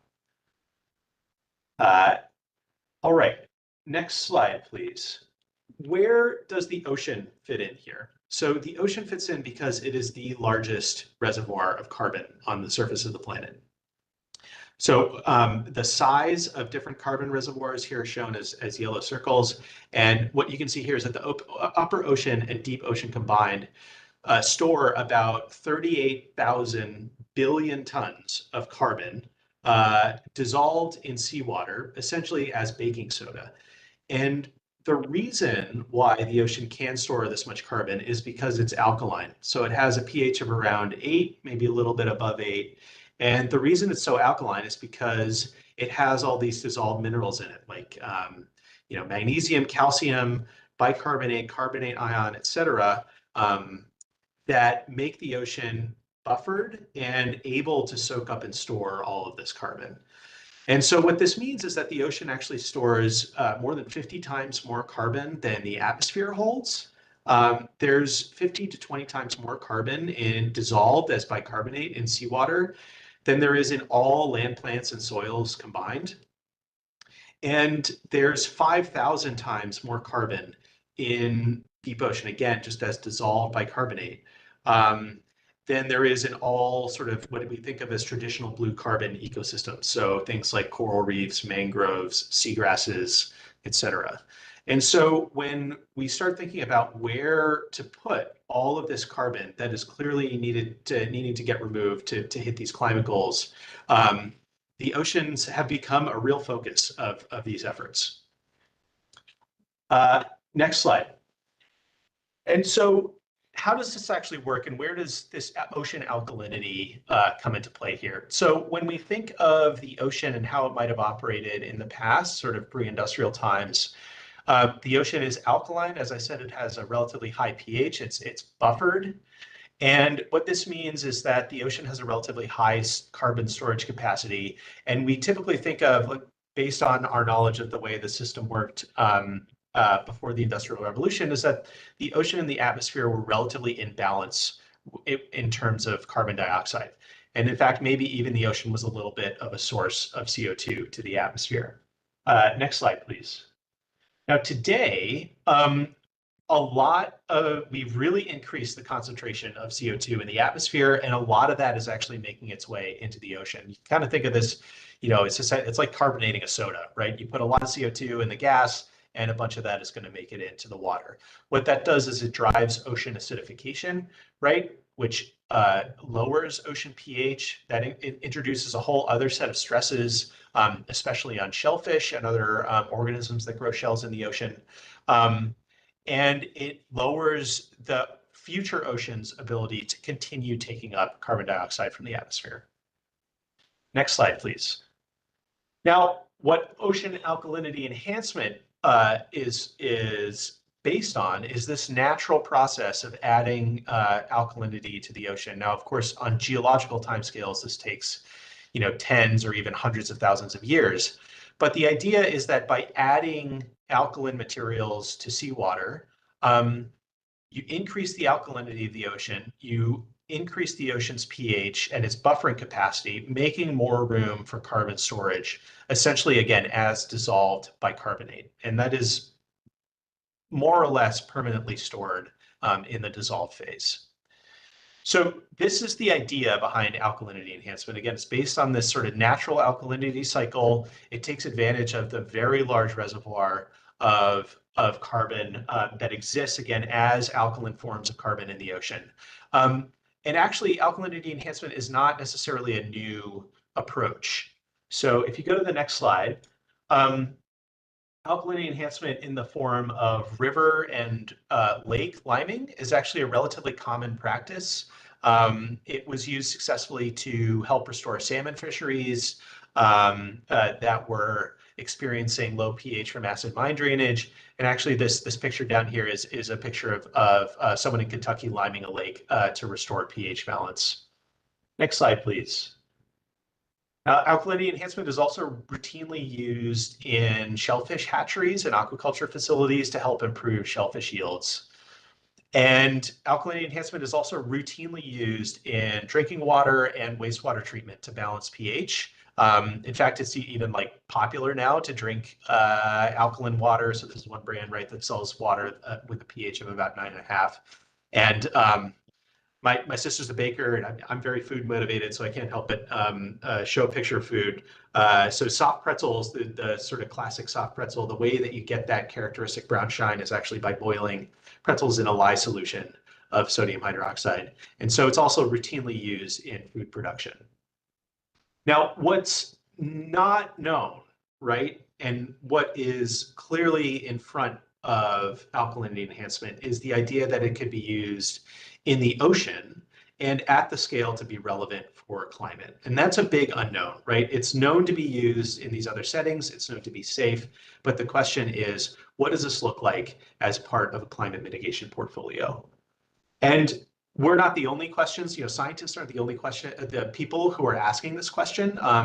If you go to the next slide, there's also a lot of private sector interest that has been fueled by the establishment of a voluntary carbon market. So these are just 4 companies out of actually something like a dozen that are operating right now. They're startup companies who have been formed to respond to this opening of this voluntary carbon market. Just to give you some numbers, Ebb Carbon, which produces sodium hydroxide for ocean alkalinity enhancement, is just contracted by Microsoft to deliver 350,000 tons of carbon removal by 2035, so in the next 10 years. Captura is operating in LA. Planetary has just actually officially had carbon credits issued to them for a project in Halifax, and actually relevant to this this council, they do have a small pilot going now in the Chesapeake that I don't know all the details of, but I could give you some more details about that if you're interested. And then Vesta as well is a company that's looking at an alkaline green sand and olivine sand, and they just had a sort of 8,000 ton trial that they started down in North Carolina. Next slide, please. So where does this project fit in? You know, we are an interdisciplinary team of 20+ scientists, engineers, and communicators who are committed to a transparent, rigorous, and scientific evaluation of ocean alkalinity enhancement. Loch Ness as a project is not a company selling CO2 credits, and we're not participating in this carbon market. This project is carefully designed to answer key questions about the effectiveness and the environmental impacts of ocean alkalinity enhancement. And we're not endorsing ocean alkalinity enhancement as a climate mitigation approach. This project shouldn't be seen as a pathway to that. And although we've decided to use sodium hydroxide as an alkalinity source to answer these key scientific questions, we're not endorsing its use for carbon dioxide removal in terms of climate mitigation. So if you go to the next slide, you know, a critical part of this is that you know, this research and this development is moving into the ocean, and these are kind of some of the goals that we see for what field research is really aiming to address. So one is really evaluating the real world efficacy and durability of carbon removal. And this will help to develop monitoring, reporting, and verification protocols for those carbon removals using data and models. Of course, a critical goal is to assess the safety and the environmental impacts of these activities, and that will help to guide environmental monitoring protocols, as well as helping to guide regulations, permitting, other safety limits that are really critically needed as this industry develops. And finally, you know, well, there's also the testing of these technologies, so identifying potential showstoppers and then continuing to test promising approaches. And finally, there's an education and public opinion piece of this. You know, that's one of the reasons why I'm presenting here today, is to just build literacy and confidence about talking about and interacting with this potential new ocean use. And really assessing how communities view and interact with marine carbon dioxide removal research and now through the private sector deployment. Next slide, please. So this isn't just us. Again, as I said, you know, there's private sector interest, but there's also interest across the scientific and regulatory and legislative landscape. So there's a National Academies report that came out focused on a research strategy for ocean-based carbon dioxide removal. The previous administration put out a research strategy for carbon dioxide removal, and it's now officially recognized in the IPCC as a fundamental component to climate mitigation. So there's a clear call for research in this space, and part of this project, its goals is to really try to answer that call and to have you know, information grounded in the best possible science sort of lead the way here in terms of evaluating these approaches. Next slide, please. So what are the goals for our engagement with this project? When we engage with the public, when we engage with fisheries folks such as yourself, you know, part of it is just educating the public about marine CDR and alkalinity enhancement. Unfortunately, there's been a lot of sort of mis and disinformation about this project in particular on social media. And so part of this is also to just talk through the project from our perspective and give everyone the best possible source of information right from the source. And the other aspect of it is to seek feedback from communities who voice concerns and questions about the project, and to incorporate those that feedback where possible. And here are just some examples of photos of events that we've been doing over the past year or so. Next slide, please. So what are we doing in this project? One of the really amazing things about the whole Northeast Shelf is the incredible richness of data, baseline data, everything from ocean physics. We have just state-of-the-art models that are run in the region, ocean chemistry, biological sampling, fisheries data, et cetera. There's just a whole wealth of data that can be used to sort of place these new ocean activities in the context of everything that's happening in this really dynamic ocean system. We're conducting biological impact studies in the lab and also on ships of opportunity, so where we can go out and actually collect natural water samples and evaluate the effects of alkalinity enhancement on natural waters. We're doing a series of dispersal and geochemical tests in the lab and pairing that with ship wake modeling. We're hosting workshops, listening sessions, and seminars and presentations such as this one, and we're proposing to do an alkalinity dispersal test using sodium hydroxide again as our alkalinity source, plus a water tracer dye with continuous shipboard and remote sensing monitoring. And I'll go into some of those details in a couple slides. Okay, next slide, please. So who have we received feedback from through this feedback process? We've had an EPA public comment period. We had a series of permit applications that were submitted last summer. There was a comment period open there that we received a whole lot of comments on, and we're actually undergoing a new round of public comment right now that's open until the end of the week. We've received official consultation and consistency review from the U.S. Fish and Wildlife Service, ESA, NOAA, Essential Fish Habitat, and Massachusetts Coastal Zone Management. We've held all sorts of engagement events across all sorts of sectors, including fishery management councils and the ASFMC as well. We've done a whole series of local and national media interviews, and we've done some surveys too, targeting feedback from fishermen, specifically in the Gulf of Maine area, on species of concern and potential location for this field trial. Next slide, please. What are communities concerned about when we talk to them?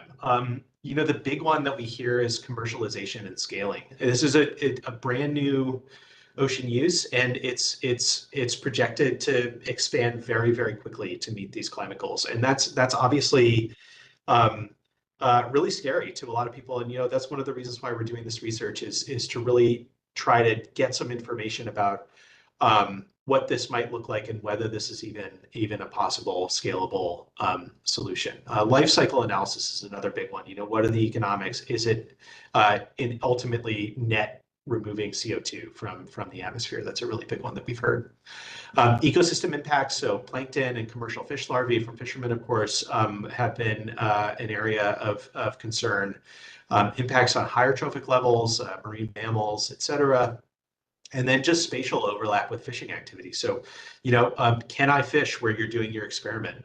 What is the footprint of this, and how will it interact with how I use the ocean? And that's definitely been something that we've heard, and we've really tried to respond to during our feedback and incorporation process. Next slide, please. So again, how have we responded? We've really expanded our engagement and outreach activities. We've begun higher trophic level experiments, and we've focused these initially on the copepod Calanus finmarchicus, which many of you may know is a really key food web species in the region. We're looking to expand to larvae next, fish larvae, lobster larvae. We've done a really deep dive into the biological and fishing activity data sets in the region. And we've also considered a number of alternate dispersal locations for this experiment to try to minimize overlap with existing activities. Next slide, please. So our proposed experiment that's planned for the summer of 2025 is in the Wilkinson Basin area of the Gulf of Maine. The actual dispersal will take place at that pink circle there. That's actually 2 scales. So that's the size of the actual patch of the experiment. I'm showing here Stellwagen Bank National Marine Sanctuary in green, and the white circle, that larger 22-mile radius circle, is the area of potentially where we might be in the 7 days after while we're monitoring where this patch goes, how it dissipates and spreads with currents and tides, and measuring key chemistry, physics, and biological indicators of, trying to assess how effective alkalinity enhancement is at taking up carbon from the atmosphere and what the potential environmental impacts are. So, again, it's not that this patch starting at the pink circle is going to spread out to that whole size of that white circle, but it'll spread actually quite a bit smaller than that. But then it'll start moving around and getting carried by the tides and currents. And that white circle was drawn with a series of ocean models that we ran in the region, and our knowledge of the currents and tides of the region. And so that circle represents where you might see our monitoring vessel over the next 7 days as we monitor this patch 24/7. Next slide, please. So just again, what we're aiming for is to establish a safety perimeter around the site itself that would last about 4 to 12 hours surrounding that pink circle. And in the white circle, again, you might see our vessel out there, we'll wave hi to you, but there's no restriction on vessel activity during that 7-day monitoring period. So that's the sort of overlap of space and time that we're anticipating in this region. Next slide, please. Because we're out of coastal waters, this is getting permitted through the EPA MPRSA branch. The website for that is down below. Again, happy to go into details here. We did conduct a water tracer only study south of Martha's Vineyard in 2023. This water tracer dye that we're using, if you go to the next slide, the idea is that we will release this rhodamine water tracer dye along with the alkalinity. The dye is completely non-toxic. It's basically like food coloring that we can detect at very, very small levels. Once it becomes no longer visible to the eye, we can actually detect it with fluorometers, and actually we can see it with satellites from space. But the idea is that the dispersal will happen from a discharge vessel in the rapidly dispersing ship's wake. We've spent a lot of time engineering this to dilute very, very rapidly. And the idea is that we'll follow in the ship's wake with the monitoring vessel with real-time readouts of pH and fluorescence and other metrics, with a real-time ability to adjust the dispersal rates, the ship speeds, et cetera, and the ability to sort of terminate the activities if things look outside of the normal bounds that we're expecting that the EPA is setting on us in terms of the permitting. And we're also going to have protected species observers on board to monitor for marine mammals, fish egg clusters at the surface, birds, et cetera, with another set of contingency actions that we'll be able to take in response to those observations. Next slide, please.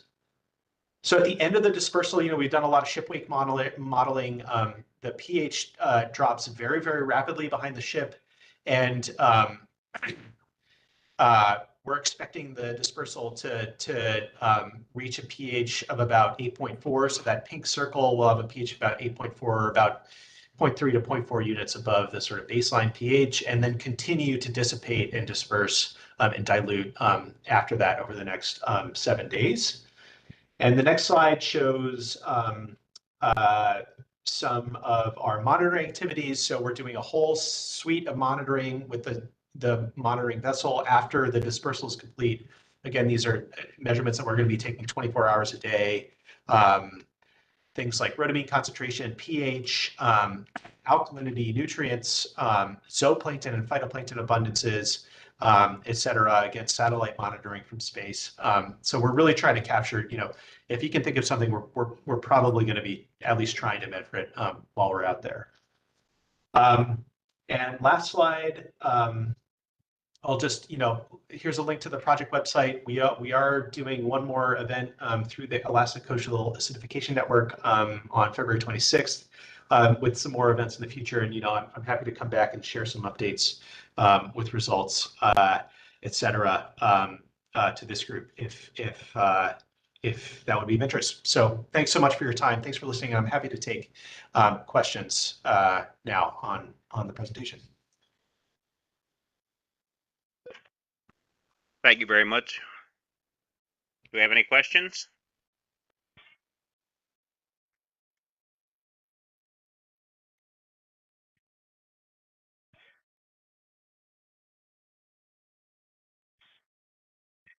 I am shocked nobody has a question at all.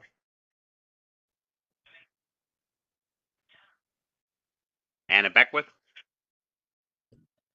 Yeah, I don't have a question per se, but I would be really interested in getting an update on this project as it moves forward. This is pretty fascinating. So I will be interested in seeing more on this later. Thanks, Anna. Yeah, happy to follow up.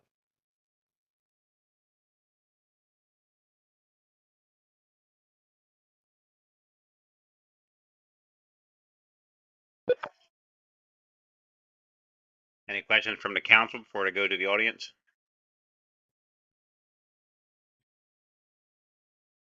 James Fletcher? The question is, how is this going to affect larval scallops, fish, whatever, and the depth of the water? But the overriding question is that the movement of water through the Atlantic Basin and down the east coast of the United States, is this proposed to change the material in the entire ocean? And why isn't it being done somewhere off of Australia or New Zealand where there's less effect on the commercial and recreational fisheries? How is this going to affect the reproduction of the fish? And do we know any of that, or do we know how it's going to affect the ctenophores and algae in the ocean? Yeah, those are really great questions, James.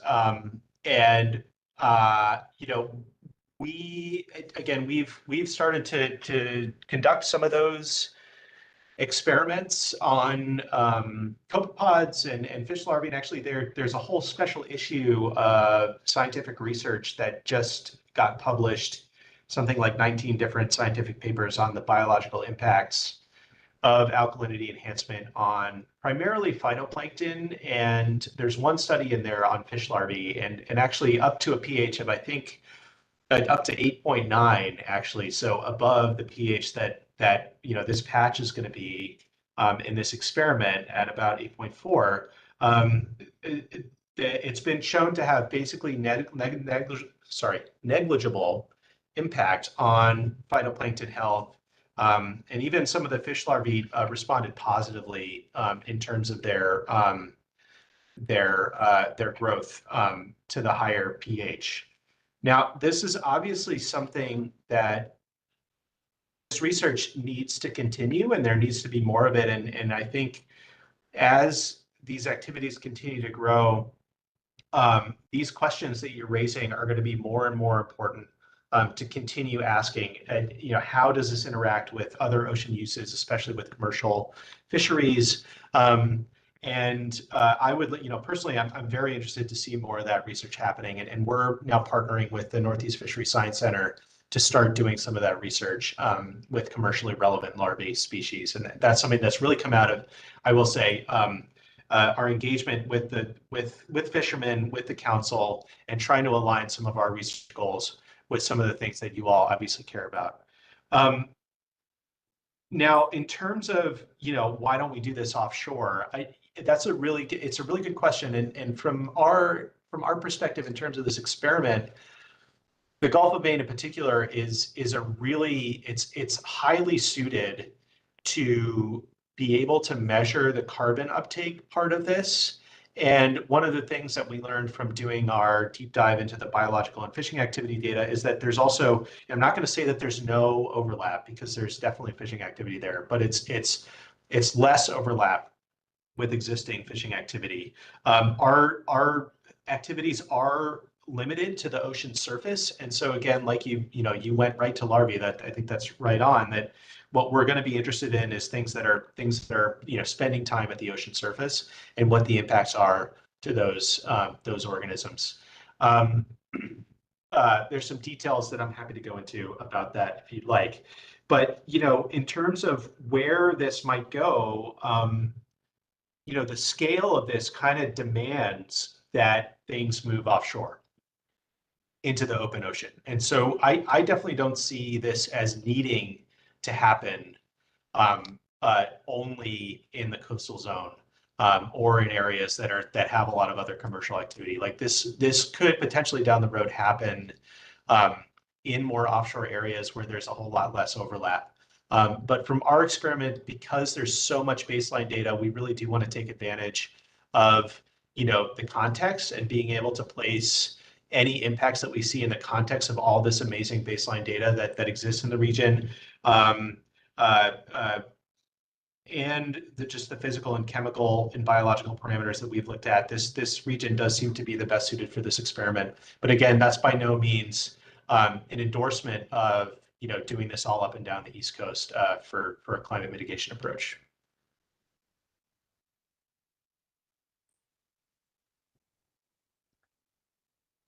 Megan Lapp. Thank you, Mr. Chairman. Megan Lapp, Seafreeze. Adam, will there be tank studies for eggs, for fish eggs and larvae before the experiment occurs? We're working very hard to get those experiments up and running. We have already begun experiments on Calanus, and we're working to do those fish larvae studies. They'll definitely be part of the research activities that we're going to be doing in the publications that are going to come out of this project.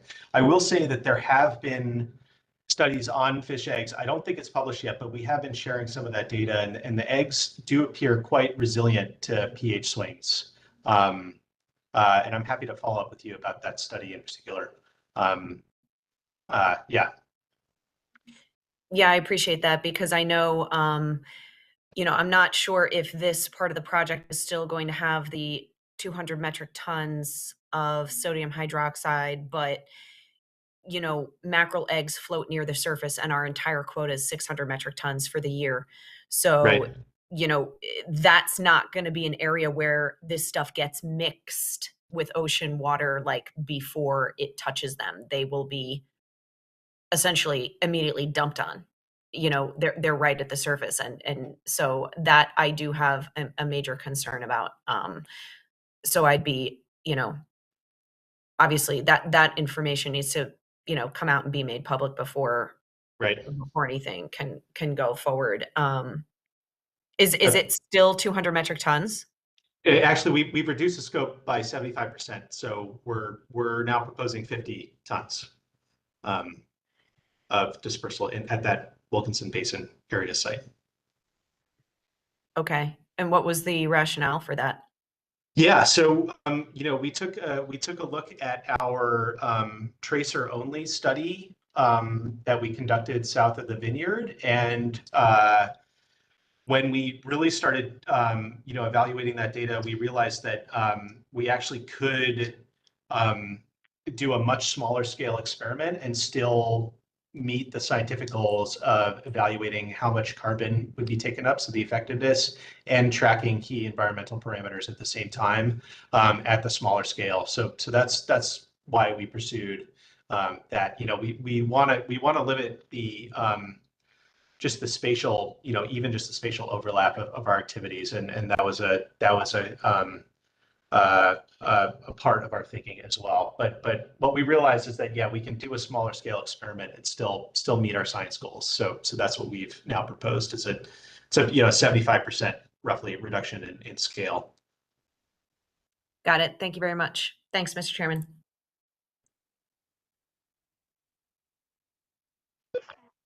James Fletcher, do you have a follow-up? I'm old enough to remember the dumping of the sludge at the mud hole offshore.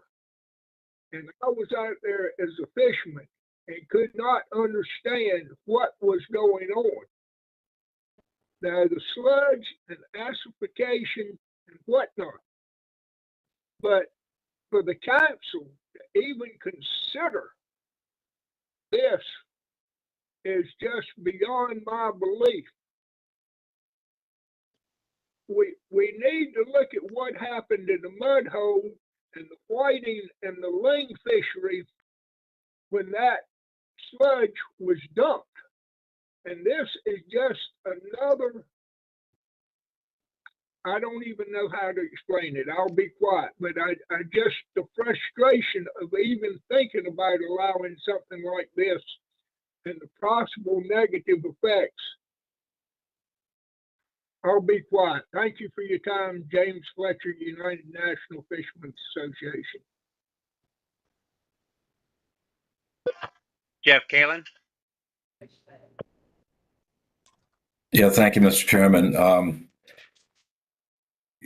Thanks, Adam, for taking time to talk to the council. Of course, this isn't a council initiative,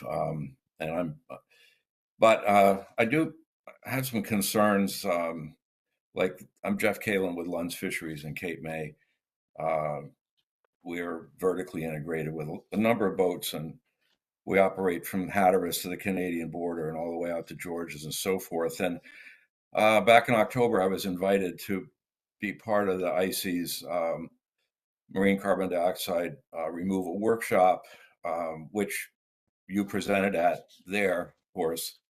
And there's a couple of sentences in the workshop report. It's a preliminary report. You've probably seen it. And it talks about the interest growing in commencing and expanding the field trials, but more information is needed to determine if these techniques can effectively enhance the ocean's ability to draw down atmospheric CO2 on a climate relevant scale. So that kind of gets me back to the discussion you just had with Megan Lapp. I'm looking at the Friends of the Earth's press release in opposition to this, even this pilot program taking place. And in that, maybe you can just clarify the volumes for me, just in terms of what you're proposing. In that release, it talked about up to 72,000 gallons of sodium hydroxide, and you just talked about how the actual amount was reduced to 50 tons, 75% of what it originally was. I'm having a hard time doing the translation between gallons and tons. Can you help me with that as a preliminary question, so I can just get an idea of exactly what you're proposing? Yeah, sure, Jeff. Thanks for that. Yeah, so the Friends of the Earth, they did write that press release. And I think if you translate the 50 tons to gallons, it's something like 16,500 gallons. So, well under that that initial number that they proposed. Okay. And I'll just say that a lot of the language certainly in that press release is very sort of inflammatory. And yeah, I'm used to that from the Friends of the Earth, but that's okay. But I'll just cut to the chase, because they actually have the 16,500 gallon number in there. So that's right. The 50. That's the 50 yes. tons. Yes. Okay, that's all I really need to know. I mean, we all can be a little inflammatory at certain times. I'm as guilty of it as Friends of the Earth. I'll admit that. But my real question, though, is, can you help us by trying to build this project up to a climate relevant scale in the Northwest Atlantic Ocean? Is that even feasible? And at what point can your research tell us whether it is or not? And I'll leave it there. We could go on for a long time. It's fascinating. I appreciate your work, but can you comment on building this up to a climate relevant scale? Yeah, I think from our perspective, we're really interested in understanding, there are private sector actors who are doing this sort of at scales that are much larger than what we're doing here. And we see these field experiments that are being done in an independent and transparent way as being a critical check on making sure that this is actually operating as people are saying they are. A lot of the sort of carbon credits that are being issued, for instance, with Planetary's project, is mainly based on models, on ocean models, with some observations, but we really see this as an opportunity to put the best scientific instrumentation and technology out there and really see whether this is working like people say it's working. The scale is being pushed right now at the sort of climate relevant scale, all up and down the East and West Coast. That's primarily happening through the private sector. And, I think where we see this going, obviously there's going to be continue to be questions about, effects to ocean health and biodiversity, et cetera. And those have really become really critical parts of this research as well, to try to answer some of those questions of, what does this look like in the ocean in terms of the effects on phytoplankton, on larvae, on zooplankton, et cetera. And these are questions that I think obviously are going to have to keep getting asked and keep getting built into safeguards and regulations about best practices and safe practices for this as this continues to scale through carbon markets. Yeah, thanks for that. I'll leave it there. I appreciate taking in a pilot project approach and that you've taken time to come to the councils. So just leave it there and look forward to some of the results from your pilot project. Thanks again. Yeah, thank you, Jeff. Joe Myers. Thank you, Mr. Chair, and thank you, Adam, for your presentation. Joe Myers, I'm with Sea-Watch International in the surf, clam, and ocean quahog sector. Question I have is a little broader, so kind of along the lines of where Jeff was prodding in his inquiry. What's your sense of how much carbon emissions is embedded in the process to get your basic agent on the vessel and deployed? Sort of getting at what's the net in your whole carbon budget? What's the net carbon removal, considering what you have and what you use?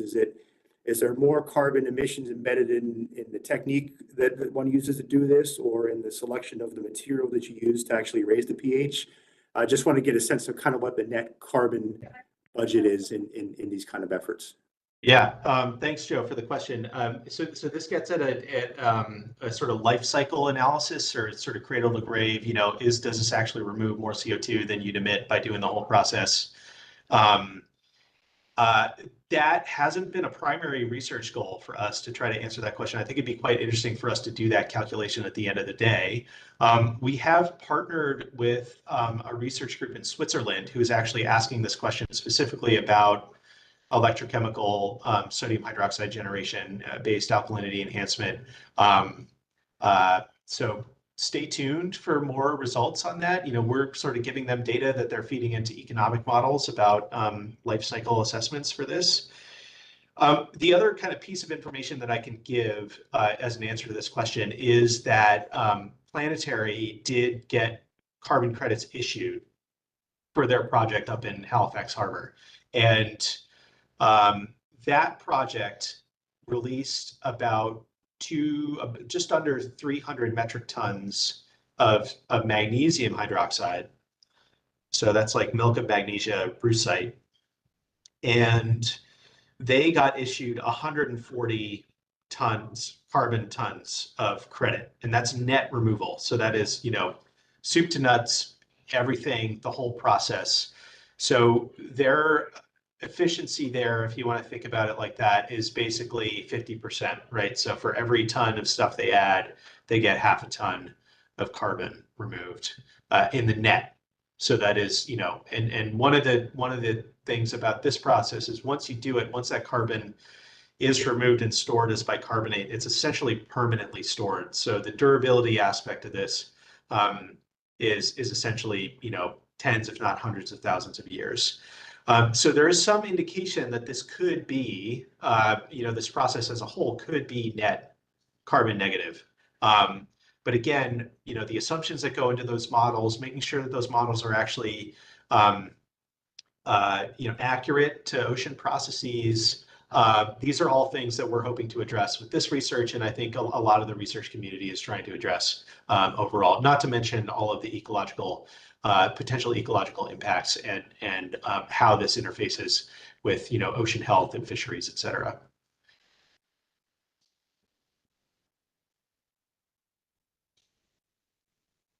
Thank you. Jerry Lehman.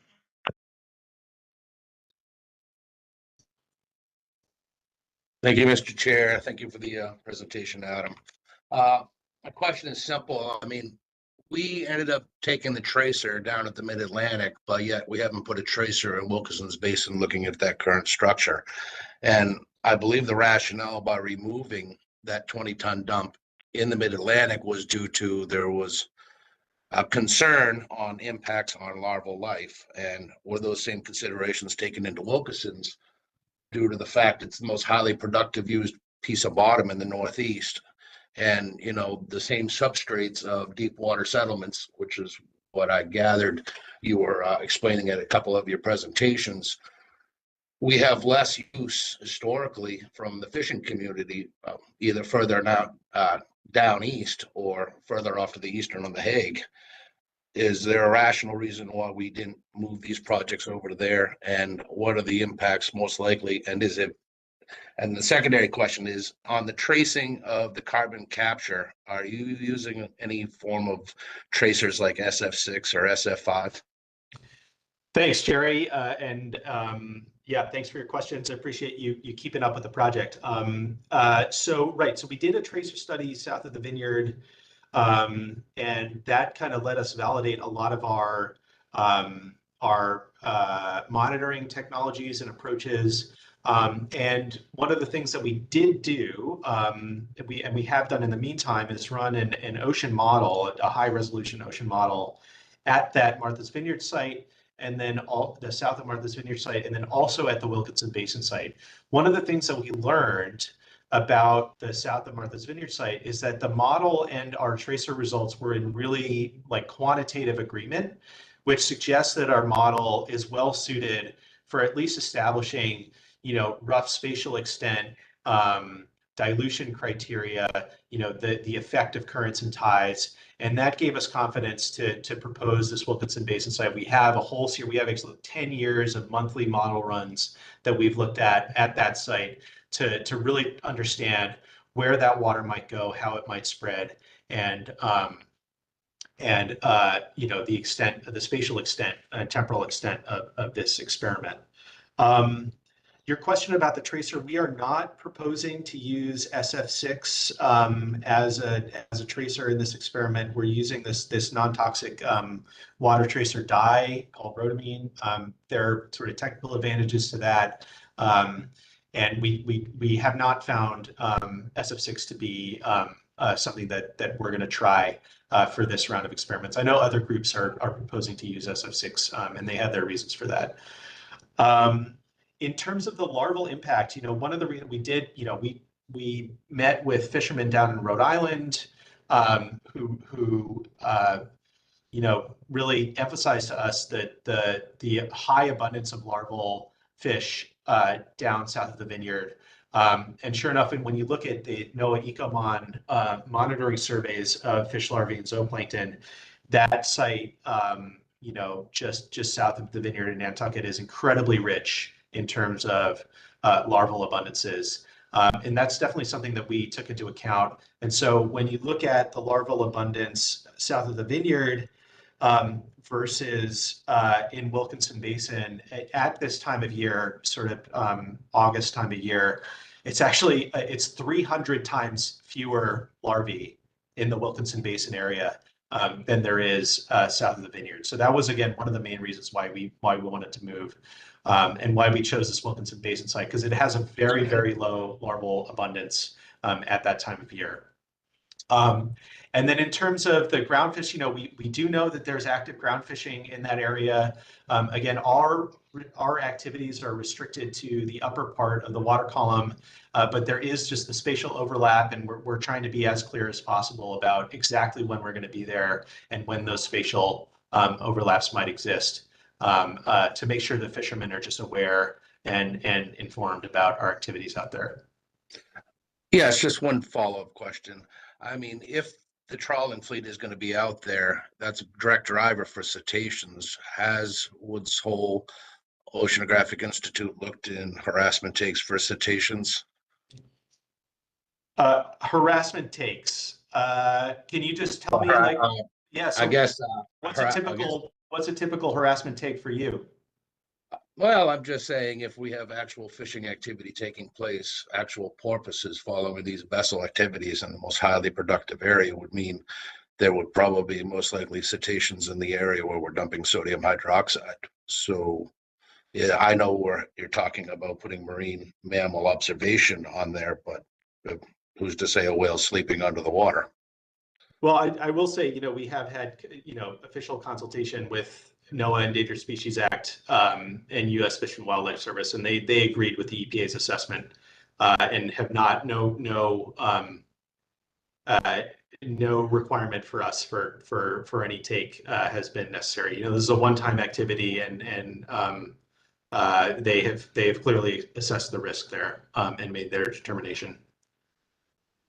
Okay, I was just thinking, because if we're pulling out of the mid-Atlantic due to high volumes of, possible negative impacts, I'm just trying to see how that works here in Wilkinson's Basin. Thank you.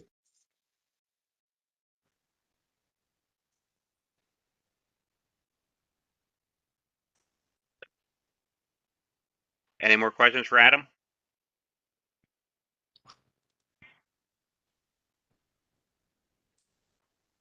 Seeing none, thank you very much. Hopefully we'll be getting another report on this down the road, because I don't know, I guess to me as a fisherman, it's kind of scary to me, but it'll be interesting to see what happens. But thank you very much. Thank you. Yeah, appreciate the opportunity to present, and happy to follow up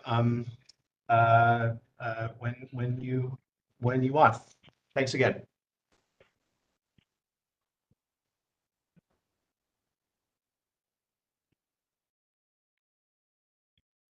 Let's move on to our final agenda item for the day: standardized bycatch reduction methodology, 3-year review. Jason Didden, are you ready?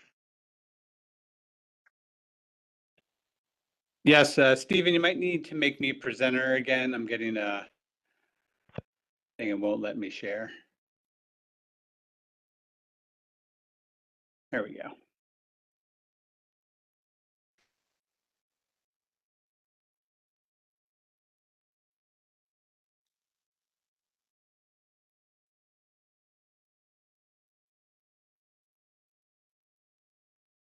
Almost there. Okay.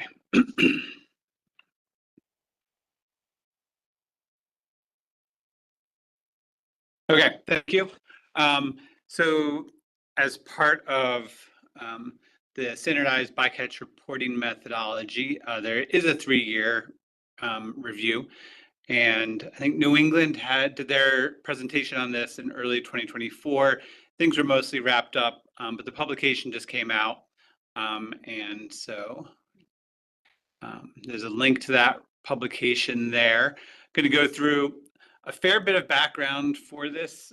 Chatting with Chris, it seemed like it would be useful to dig in to a little bit of like what SBRM does and what some of its results mean in terms of evaluating performance. And then I'll go through the performance and then summarize the recommendations that were part of that report, not my recommendations, but it was the FMAT PDT recommendations overall. So why is there an SBRM?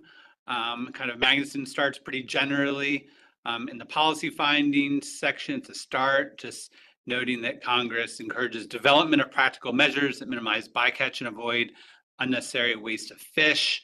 Gets a little more specific with National Standard 9 that management shall, to the extent practicable, minimize bycatch.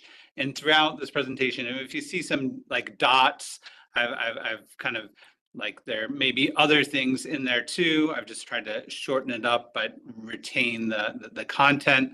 And then in Magnuson's section 303, contents of fishery management plans, it gets even more specific that the plan shall establish an SBRM, a standardized bycatch reporting methodology, and include measures that, to the extent practicable, minimize bycatch.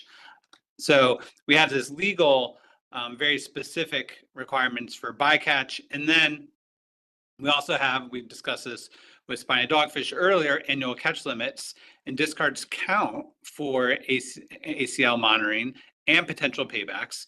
And those 2023 spiny dogfish paybacks we discussed earlier today were largely due to higher bycatch. So, and we have these policy findings to reduce bycatch to the extent practicable, requirements to have a methodology to report it, and then it has real world impacts on the fisheries that the council is managing.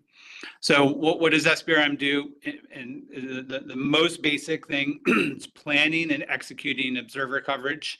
And it's trying to allocate our limited C-Day funding to best achieve a precision standard set up in the SBRM action.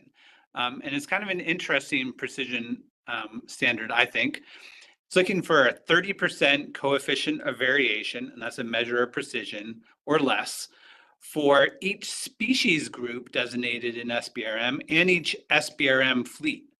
And we'll talk about those a little bit. But then, of course, on the back end, I think from a manager's perspective, the data that are generated are ultimately used to estimate total discards from a sample of trips that then are used for, should we reduce bycatch here somewhere, or even just for ACL monitoring of our managed species.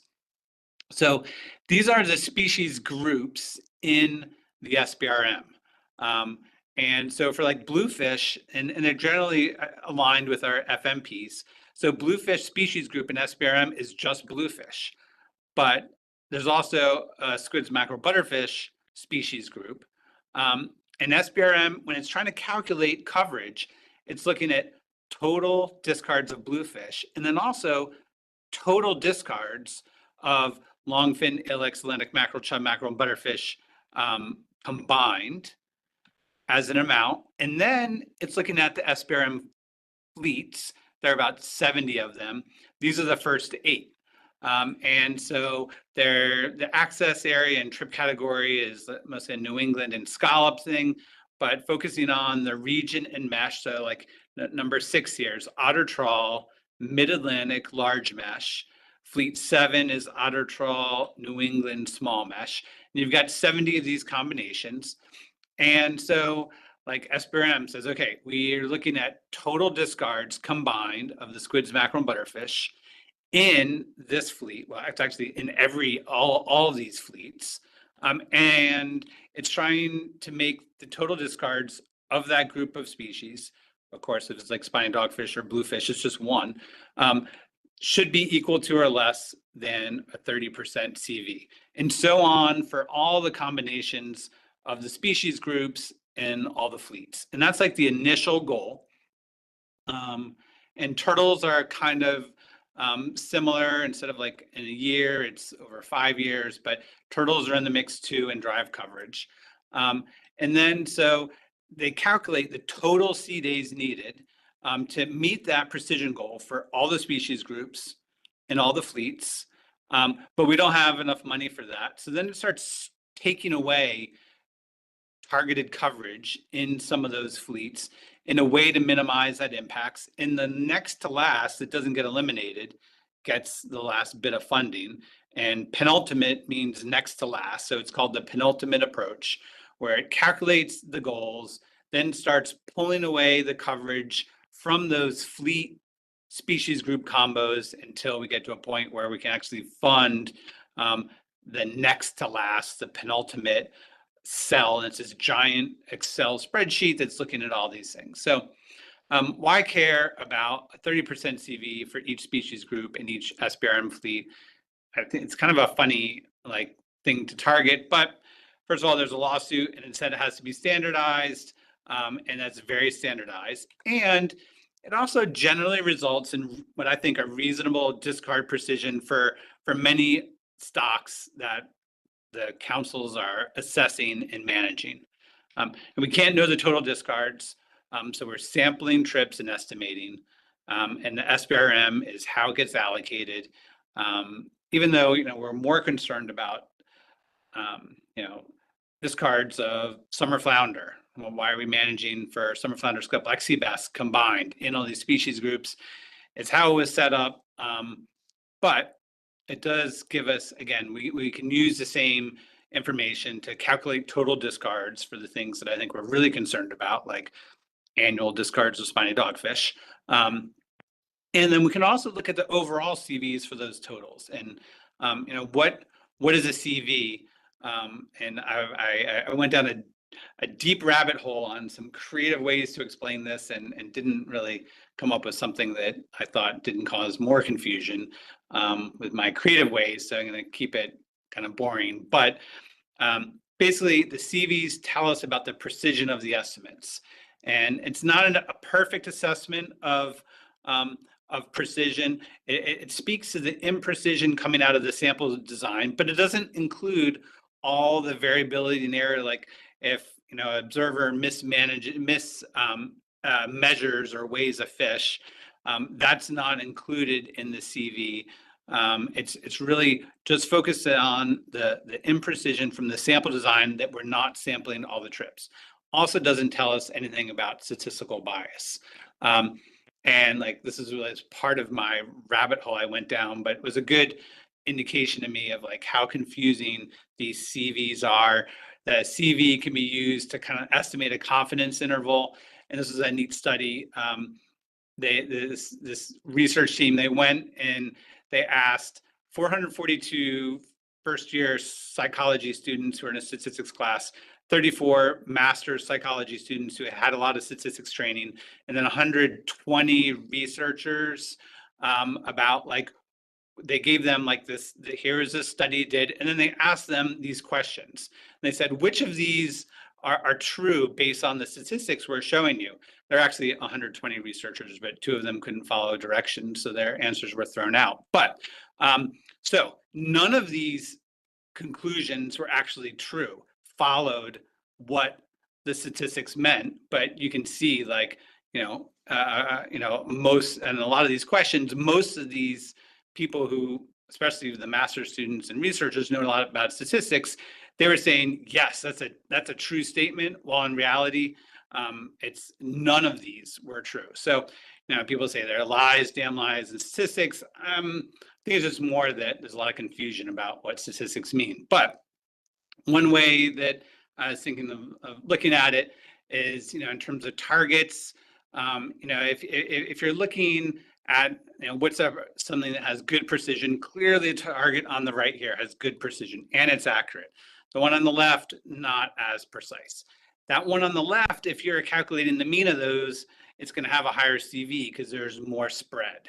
And that's what we're kind of mostly focused on with our CVs. And so now the middle and the right, they're so tightly grouped, they both have lower CVs, but I'd rather have the higher one on the left that's more spread out, but it's actually has decent overall accuracy. It's centered, than the one in the middle that's going to have a low CV, but it's wrong, and it's got a bias issue there. So what does a high CV mean?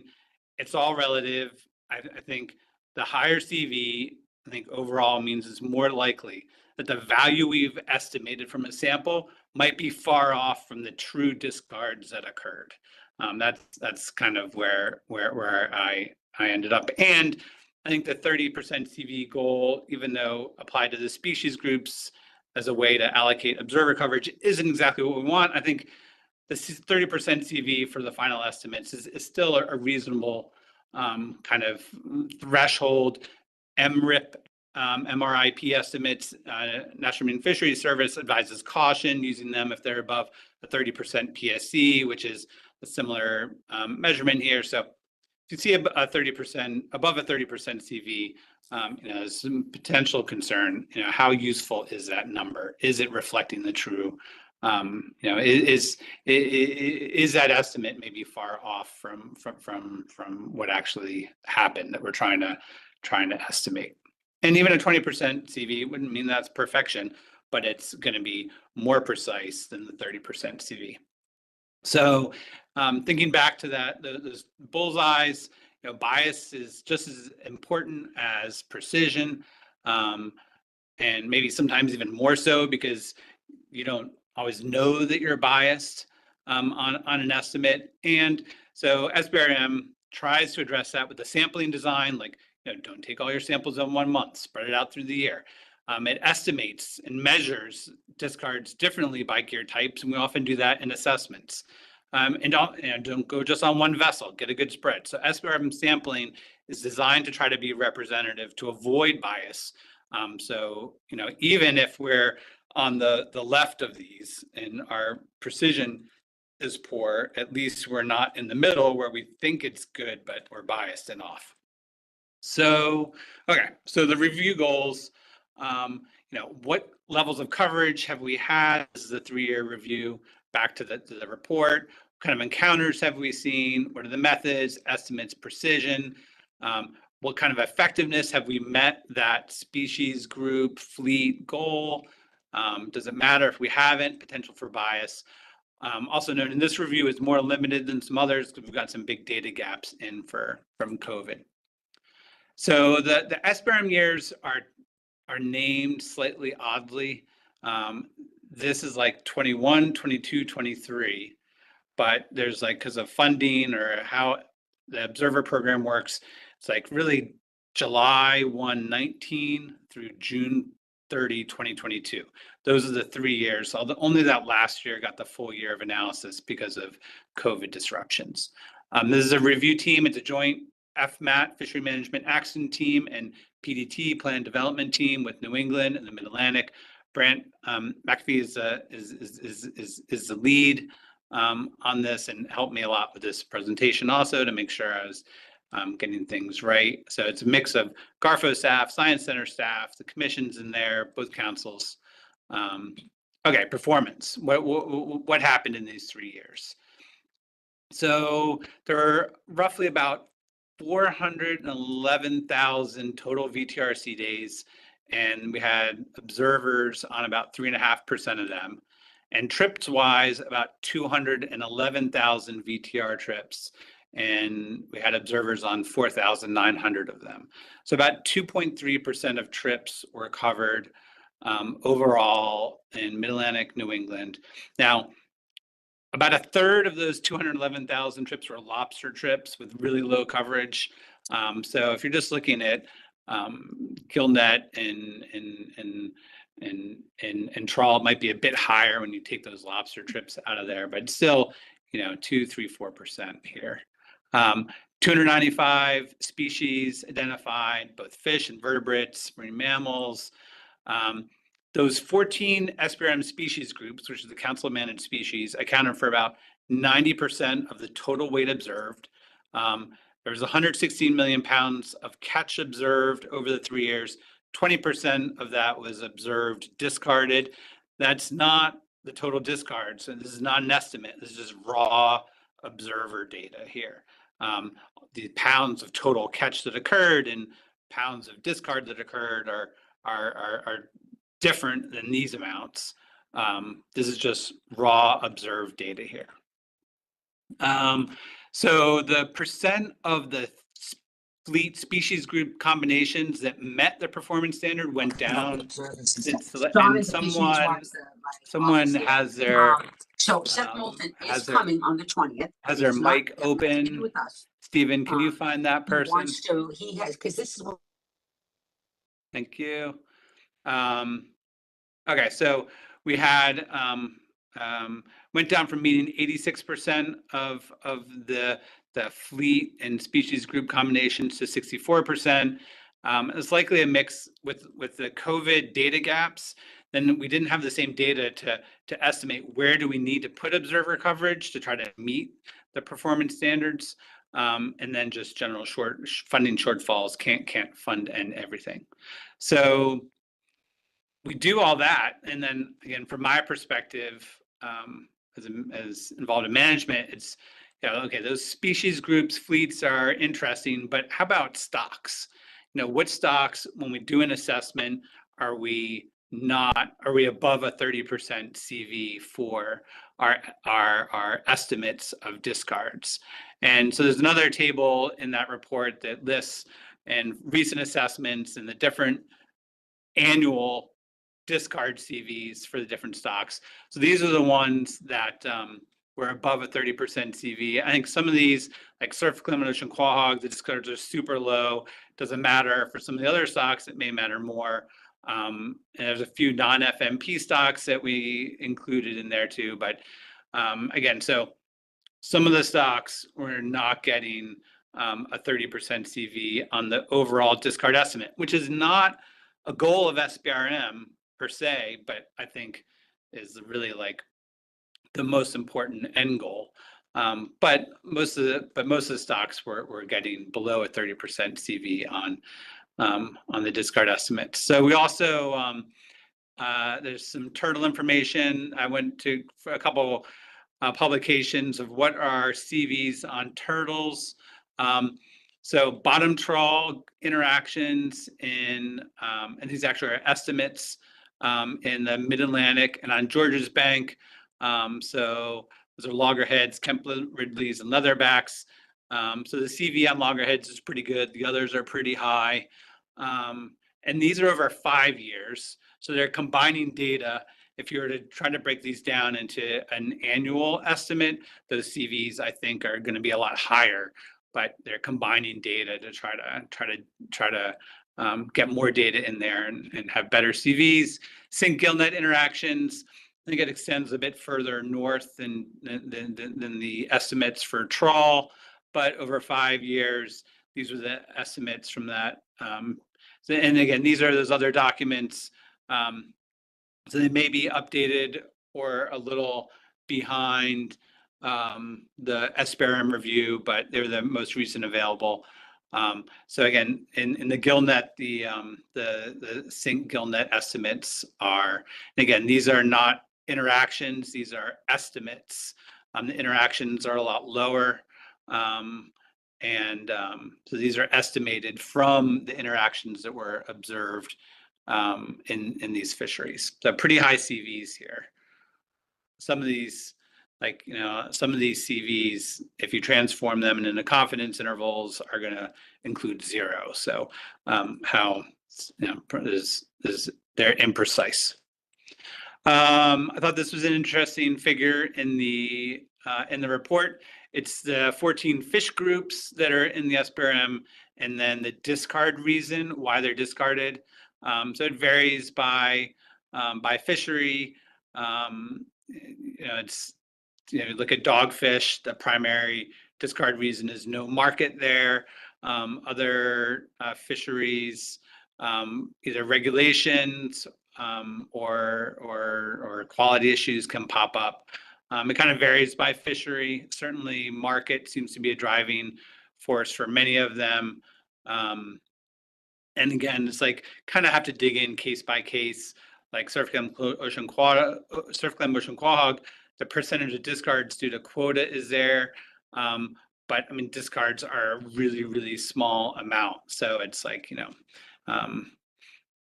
and that's an ITQ managed fishery also. So I think there might be some, like in the scallop fishery, they don't have ITQ quota for surf clam ocean quahog. But again, I think it gives a general idea of why different species groups are being discarded here. FSB is summer flounder, scut black sea bass. GFL is ground fish, large mesh, monkfish, red crab, scallop, skate. GFS is ground fish, small mesh, those are the hakes, dogfish, squid, butterfish, mackerel, surf clam ocean quahog, and then the tilefish. Okay, quick, some points on what the report found for bias. Generally, so we looked at it a couple different ways. One is like, if you group vessels, and I think we may have done it vessel by vessel, but they put them in groups of 3 for confidentiality.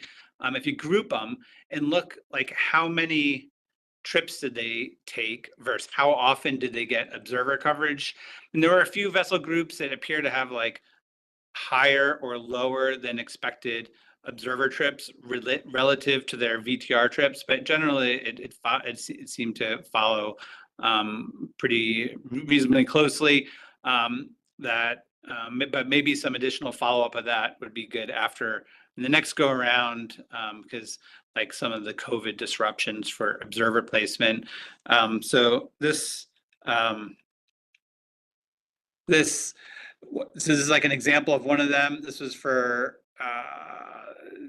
small mesh trawl in New England. So the blue are the VTR trips. So there's like, 3 vessels here, took like, 300 some trips in the blue. And then the red is how many observer trips that they got. So, it's like not perfect, but if you look at this left side of the vessels that had the most trips, and compared to the right side of the vessels that didn't have so many trips, you can see that the red, the number of observer coverage, is a lot higher in the vessels that had more trips. That's what we'd expect to see. It's not perfect, but so again, it looked like generally it was following the expected pattern.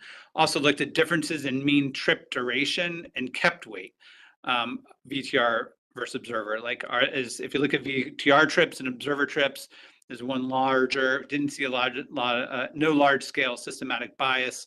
Observed trips were slightly longer in duration, and observed trips had slightly more kept catch than VTR trips overall, but it wasn't, but they weren't huge differences. Okay, the recommendations that were in the report. One, consider ESA species such as sturgeon as a species group. It's not in there right now. That's been a recommendation of this FMAT PDT for a long time. Some rarity filters for ESA listed species like salmon and sturgeon, so they don't drive coverage in an unexpected fashion, especially given they occur so infrequently.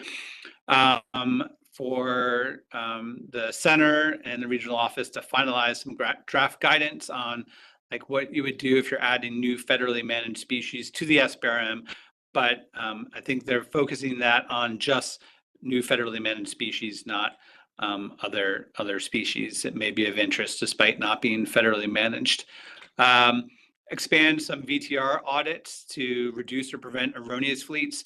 So sometimes because like VTR misreporting of the gear type used or some regulation, you get some weird gear codes that can pop in and drive coverage in an unexpected fashion. So the more of auditing of that can occur, and make sure that when they do that penultimate approach on all the species groups and the fleets, that the data going into drive observer coverage doesn't have some kind of misreported data shunting observer coverage in a non-optimal fashion. Expand the sampling frame for New England and Mid-Atlantic lobster fleets, considering using PTNS, like PTNS is pre-trip notification systems, like what the expansion of the scallop fleet did in 2024 to allow placement more effectively.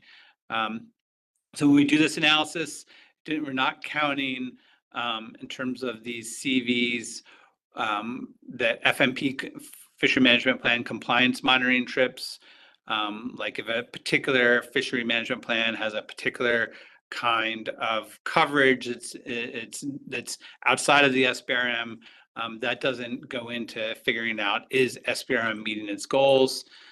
Continuous of importance filters and rarity filters.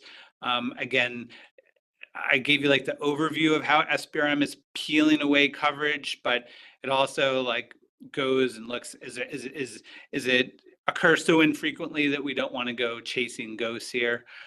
So continue using that. Continuing using that formulaic prioritization process, because it, again, from my perspective, there's a slight discontinuity with our end goal, discards in a stock, but it is really clear of how we're using the limited funds that we have in trying to get observer coverage, and then continue exploring the potential for biases. But it's really like a real deep dive into potential biases is kind of outside the scope of this even the 3-year review. And it could be a topic for like a special research track, special topics assessment. So that's the overview of the SPRM 3-year review, and I can take any discussion or questions. Think that we may have some folks from the SPRM 3-year review group here, so I may phone a friend depending on the nature of the questions. Thanks. Thank you, Jason. Any questions for Jason? Discussions with Jason?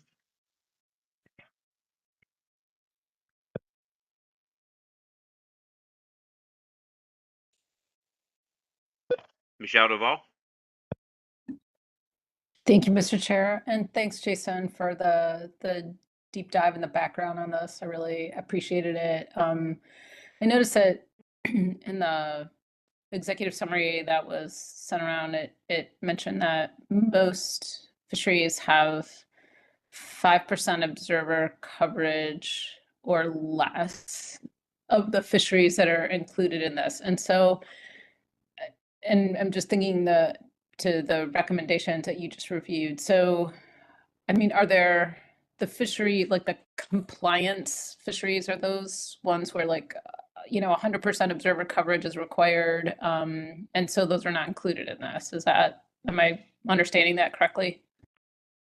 I think they would be included in like discard estimation on, at like a stock assessment, but in terms of whether or not they're quote unquote meeting their SPRM goal for those species group combos, they're not going to be included. Brant, is that an accurate response to Michelle's question there? Yes, the SPRM only uses, or for the most part, only uses NEFOP or IFS to observe trips or monitoring from those 2 monitoring programs. So, for example, the groundfish at sea monitoring data would not be used in the SPRM. And it's not used in SPRM from the perspective of like assigning coverage, but then it does get used, I think, in the actual management of the fishery and the estimation of discards. Awesome. Correct. Going back to the groundfish example, it would be yes, like at sea monitoring would be used to estimate discards for groundfish core monitoring. Thank you both for the clarification. I appreciate that.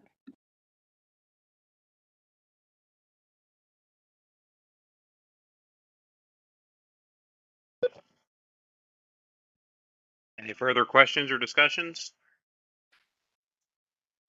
And I'll say, if anyone wants to dig into SPRM or observer stuff in general, or discard issues in general, either welcome to contact either me or the plan coordinators for species, and we can figure out, like what's driving particular discard estimates, or figure out who to ask the right question to.